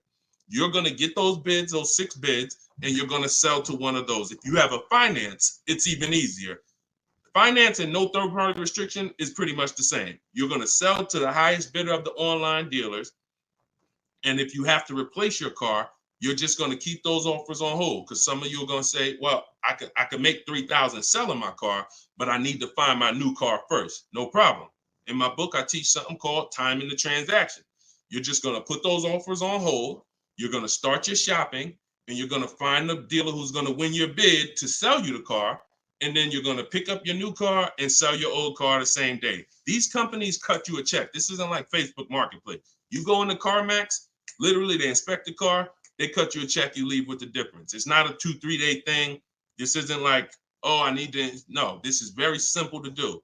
And that's the equity assessment process. We get bids on everything. Our old car, our new car we're buying, our loan. Everything's a bid. All right, everybody clear on that? If you're getting value out of the show so far, I want you to type $sign. If you're getting value out of the show so far, type $signs in the comments. I want to make sure that we're getting value out of what we're talking about. And then we're going to go to Tiffany's question. All right, I see you, Brandon. All right, perfect. All right, I see you, Denise. I see you, Terrence. I see you, user 977-163-105-3712. I see you, the Wildlife Diva. Perfect. 36 Chambers. Richard, I see you. Perfect. All right. Wonderful. All right. Shoot. Can you pull Tiffany's question up? I purchased the book and reviewed the email. How it hasn't downloaded since I did something wrong. Dominic, just as soon as you purchase the book, I give you a support email. Don't DM, because we have 2 million followers. We're blessed. Thank God. DMs, we get hundreds of DMs. You get a support email. Let me know if you got it. And then just, if there's anything, we'll get you the book. We'll send it to you manually. Okay. So just hit me with that. Just make sure you got it. All right. So Tiffany said, this is from TikTok, would you finance your lease at the end? 2018 Audi S5, 42,000 miles, 5K down, 12,000 miles. So when I talked to you earlier, you have to ask yourself the same question.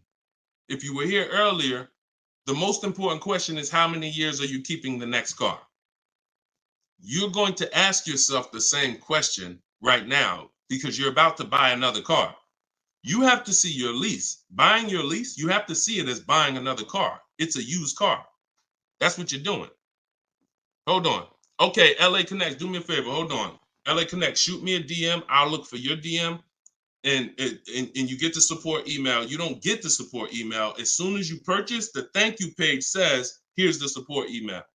So, and check your spam and check your junk folder, okay? Because we got a pretty sophisticated email technology that is spot on most of the time. I'm not going to sit up here and tell you it's perfect, but I mean, we deliver a lot of books without issue. So sometimes it's in spam, sometimes it's in the junk folder. Okay, so that's how you have to see buying your lease. You're buying a used car. The only difference is it's your car. That's the only difference. You don't, instead of going to look for a used car, you're saying, I'm going to buy that used car. So the same question exists. How many years are you going to keep the car? Now, if you say 8, you're not going to break the 8-year rule. Then you could buy it. But if it's not 8, it makes 0 sense not to be shopping for another lease. I'm going to tell you why. One, the depreciation. And I'll talk to you about, I'll do a quick scenario of, because some people say, Deshone, when I buy used cars, they don't depreciate as much as used cars, but you still pay more than people who get great lease deals. Than people who get great lease deals. You're still paying more money, and now you're paying more money for a for a worse car. So, but when you are looking at these scenarios, most people are going to finance for a 5-year or 6-year loan to buy their lease out.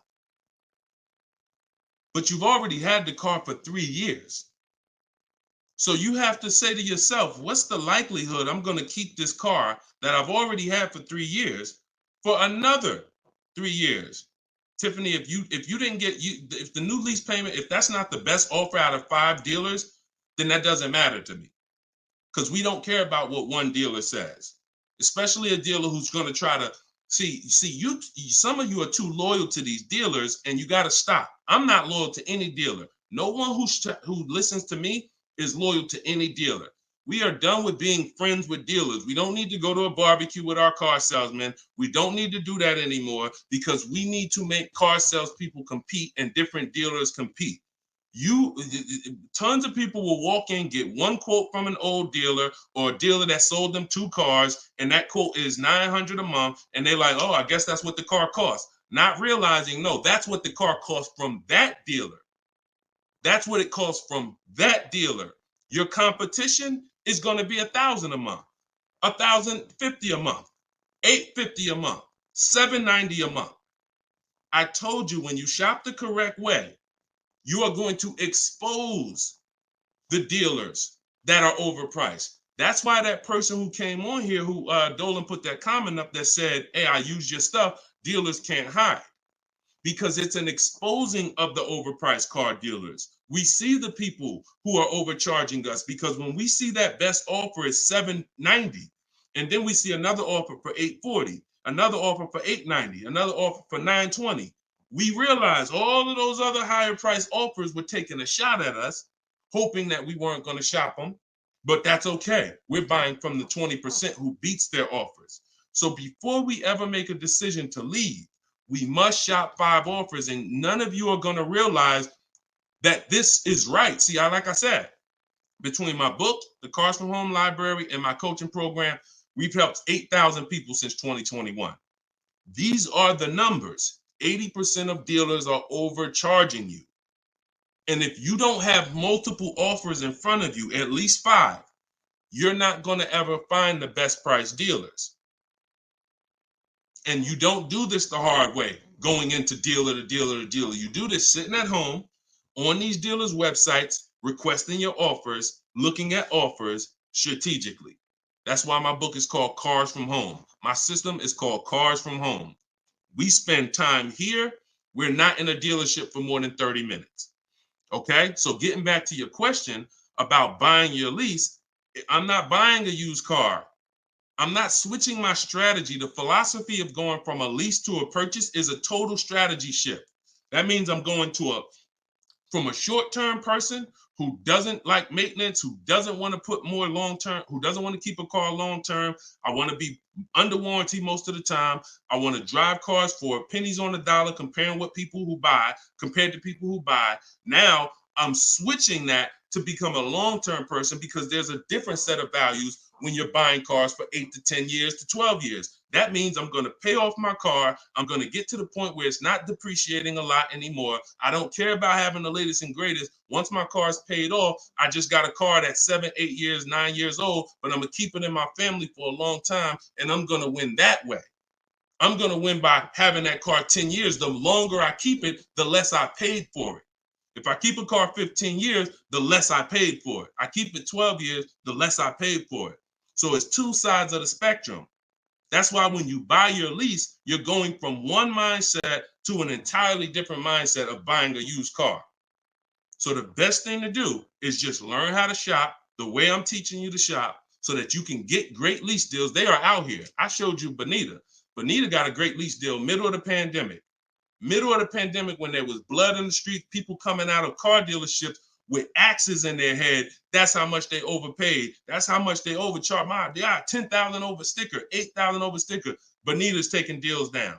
We've been doing this, but the only way you're going to get great deals is to stop shopping the way they want you to shop and start shopping the way you should shop, which is being in control, making people bid for your business. And you're going to get entirely different results. You're going to realize, dang, these dealers been overcharging me. That's perfect. That's perfect. All right, go ahead, Dolan. Shoot the next one up. We got a couple more minutes. Try to get through as many as possible. All right, this one's from Instagram. I'm reaching out to dealers. Point. I'm ready to compare price. I don't know what to say. You don't talk. If you're doing it my way, you should be on their email. Now, if you're doing it the manual way, which I'm not even going to teach anymore. I used to say on some of the older broadcasts, I would say call, talk to a sales manager. But I want to do it by email. We go to a dealer's website, we use the contact tab, we tell them what we want, and then we're having conversations from there. Now we do that.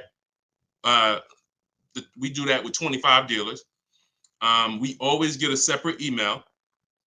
These are the little things that we must do to make our in my book, in everything I teach.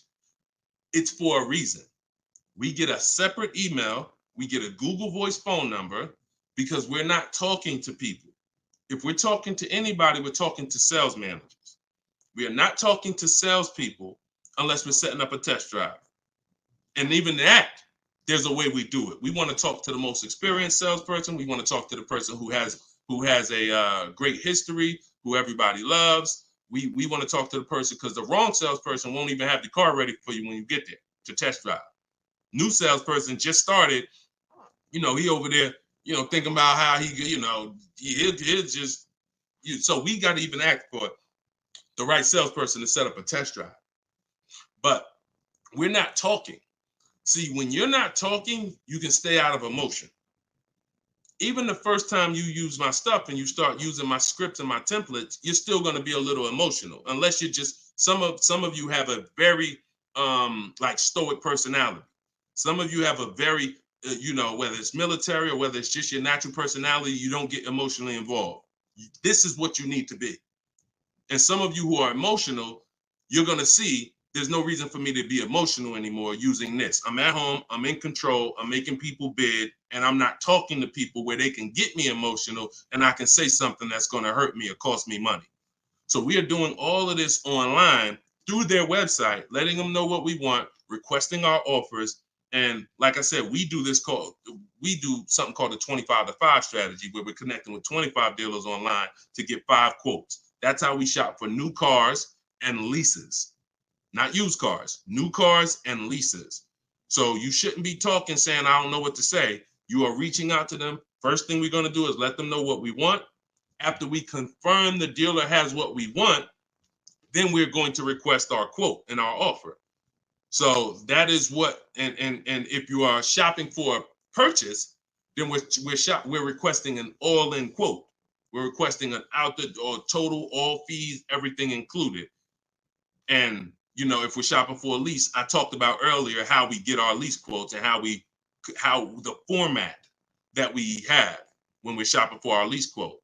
So my book is $24 if you get it at the 75% off. In that book is my scripts. In that book is my templates where you fill in your information, you fill in the car you want, and I walk you through my entire process. I also have replies in there because there's going to be things that they say. These are trained people you're dealing with.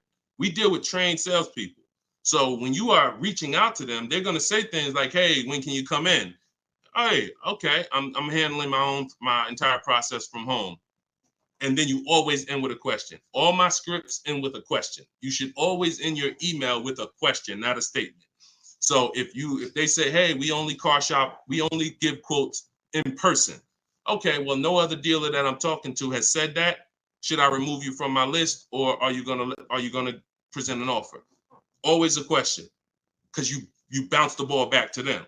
So all of my scripts and my replies are in there. This is what, and there's, but you need to keep the conversation on your agenda. You're having a conversation online with these dealers. And That's why I say separate email, Google Voice number, dedicated, locked in. You don't want a bunch of car dealers' emails mixed in your personal email. It's just, that's not how we do it. That's going to mess you up. We do not do it like that. That'll confuse you. Now you're missing emails and all of that. Separate email. All right. Go ahead.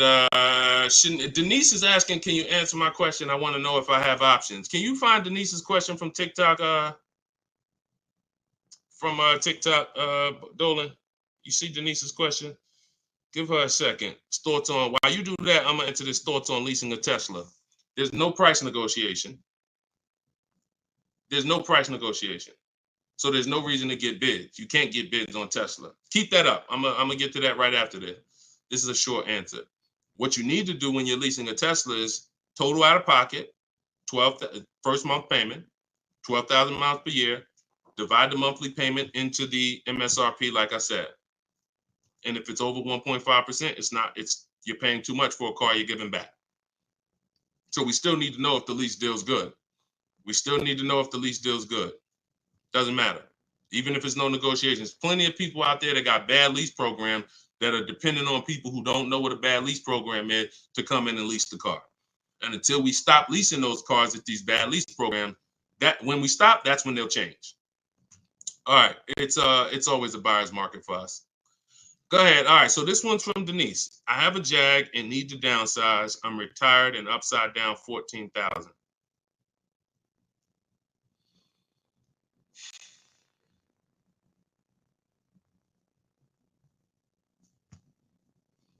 See, here's the bad part about negative equity.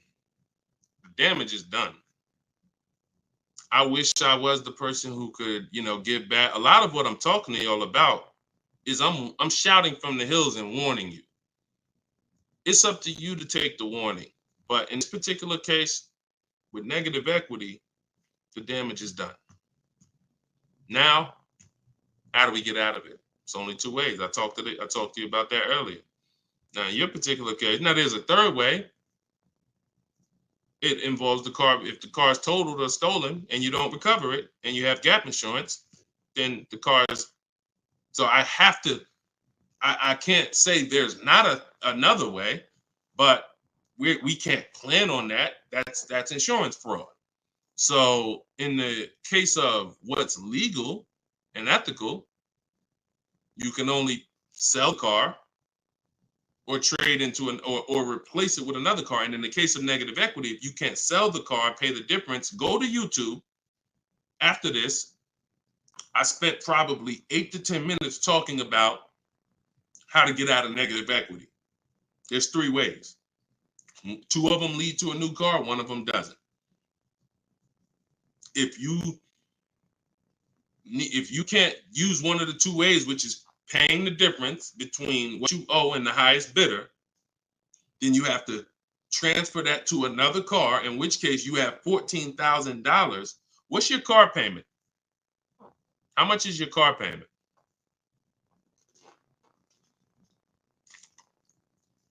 And if you need to downsize because you want a smaller car, okay, $769. If you need to downsize because what's the reason that you need to downsize?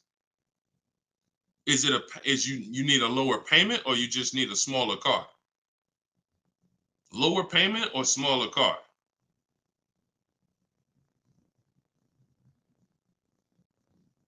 Sometimes I need to ask more questions. This is why, we go, I have 3 things I created: the Cards from Home book, and the video library, and coaching. In particular cases, I need to ask more questions before we could give a custom answer. Lower payment. So you got to look at it like this. Most people should be transferring negative equity into a lease. Now, once you actually bring 14,000 over, and your negative equity amount should always be based on you getting the offers. It shouldn't be based on what you think or what a dealer told you the car is worth. So that's one thing. Let's start there. Equity assessment, you need to rewatch the show. You need to see that segment. If you have my book, you need to follow the segment on the equity assessment to find out what your real negative equity is. That is on a 39-month lease, bringing that over, you're talking about $14,000. That right there is $358 a month. You know what you possibly could do? Try listing the car on Swap a Lease. Now, if that payment is good for the car, let me see. Did we? You got a Jag. Depends on if $769 a month. Now watch this. If $769 a month is a good payment for that vehicle, then you can list it on Swap a Lease, and then you could have someone take over the payment. But it got to be a good deal. If they could go out and they could get a $600 payment on that same vehicle, then they're not going to take it over. So this is another option for you to consider. Now, if it might even be advantageous to you to list that car and contribute some. You might say, all right, I'll pay $100 and all right, my payment's $769 and I'll pay $100 and somebody take it over for $669. Whatever you need to list it for to get out of it, to have someone take it over, may be advantageous to do until the lease ends. And then you go and get yourself a very inexpensive car that you can qualify for, because if you have someone take over the lease till the end, you could probably go get yourself something, lower payment, but that car coming into the deal, you're going nowhere, because $14,000, unless you got cash. If you got some cash, then yes, cash can solve all things. Get the offers, follow the equity assessment. You might pay the difference or transfer it over. You can't transfer it over because, like I just said, your negative equity alone is $350 a month. And that's without the interest that's going to be. It's probably going to be about $380 a month. So what's the note? Yeah, so that's what you should consider. List the vehicle on Swap a Lease and see if somebody's willing to take it over. And if nobody's, okay, no problem. That's what you do. That's what you don't have that kind of money to contribute. $14K is a lot to be able to contribute. So so what you should do is do that. If you could get somebody, if no one takes it over for $769, then offer to contribute some money towards the deal every month. Now, if you, no matter what, and then what you're gonna do is you're gonna go and probably, you're going to ask yourself the most important question for your replacement car. If you're not keeping 8 years, you should be looking to lease the next car and get yourself an inexpensive lease. If you are keeping it more than 8 years, then you can buy. But you're just going to use the same process. But you got to get rid of that car first. And I think with your scenario, that might be the best way to do it. All right. Good question, though. It's good question. Keep us posted. And, that's what we do. Look, we are live at 12 and 3 o'clock p.m. Eastern time, Monday, Tuesday, Thursday, Friday, which means we'll be back in a few for the next segment today. You can come back. We got a lot of questions. We're not always able to get to them, but you can tell your friends. I haven't really announced it because I didn't know when I was going to be live, but now we'll get to the point where we can let you know 12 p.m. Eastern time, 3 p.m. Eastern time. We're live, but we rebroadcast these shows all throughout the day, because people do get a lot of value out of the rebroadcast. But if you want to meet us live, Monday, Tuesday, Thursday, Friday, 12 p.m. and 3 p.m. Eastern time, bring your questions. And if you didn't know, my book, Cars from Home, 7 Steps to Saving Time, Money, and Avoiding Dealerships, is 75% off for 30 minutes, part of our welcome offer. So you can get yours in my TikTok bio or in my Instagram bio, or go to deshonebook.com in the comment section on YouTube or in the comment section on Facebook. Or if you're watching us on TV, you can scan that QR code. But that's what we do here, y'all. We peel back the onion. We make sure you know how to shop strategically. And I want you writing me with deals. I don't want you writing me showing me your car. Everyone's doing that. Hey, got the new G-Wagon. Got the new BMW. Oh, your boy upgraded. Never talk about what we paid for it, though. I want you writing me saying, Deshone, look at the deal I got. This was the best offer. I made dealer's bid. This was the best used car within 100 miles. I'm driving an hour to go pick it up. When you're driving 45 minutes, an hour to go get your deal, that's when you really know you won. It's not always going to be that way. Sometimes local dealers will win the bid, but sometimes you're driving 45 minutes and you're driving 45 minutes because he's saving you $3,000. So that's what Cars from Home is about. That's what my book is about. You can get your copy instantly, 75% off for 30 minutes, and I'll see y'all on the next show. God bless.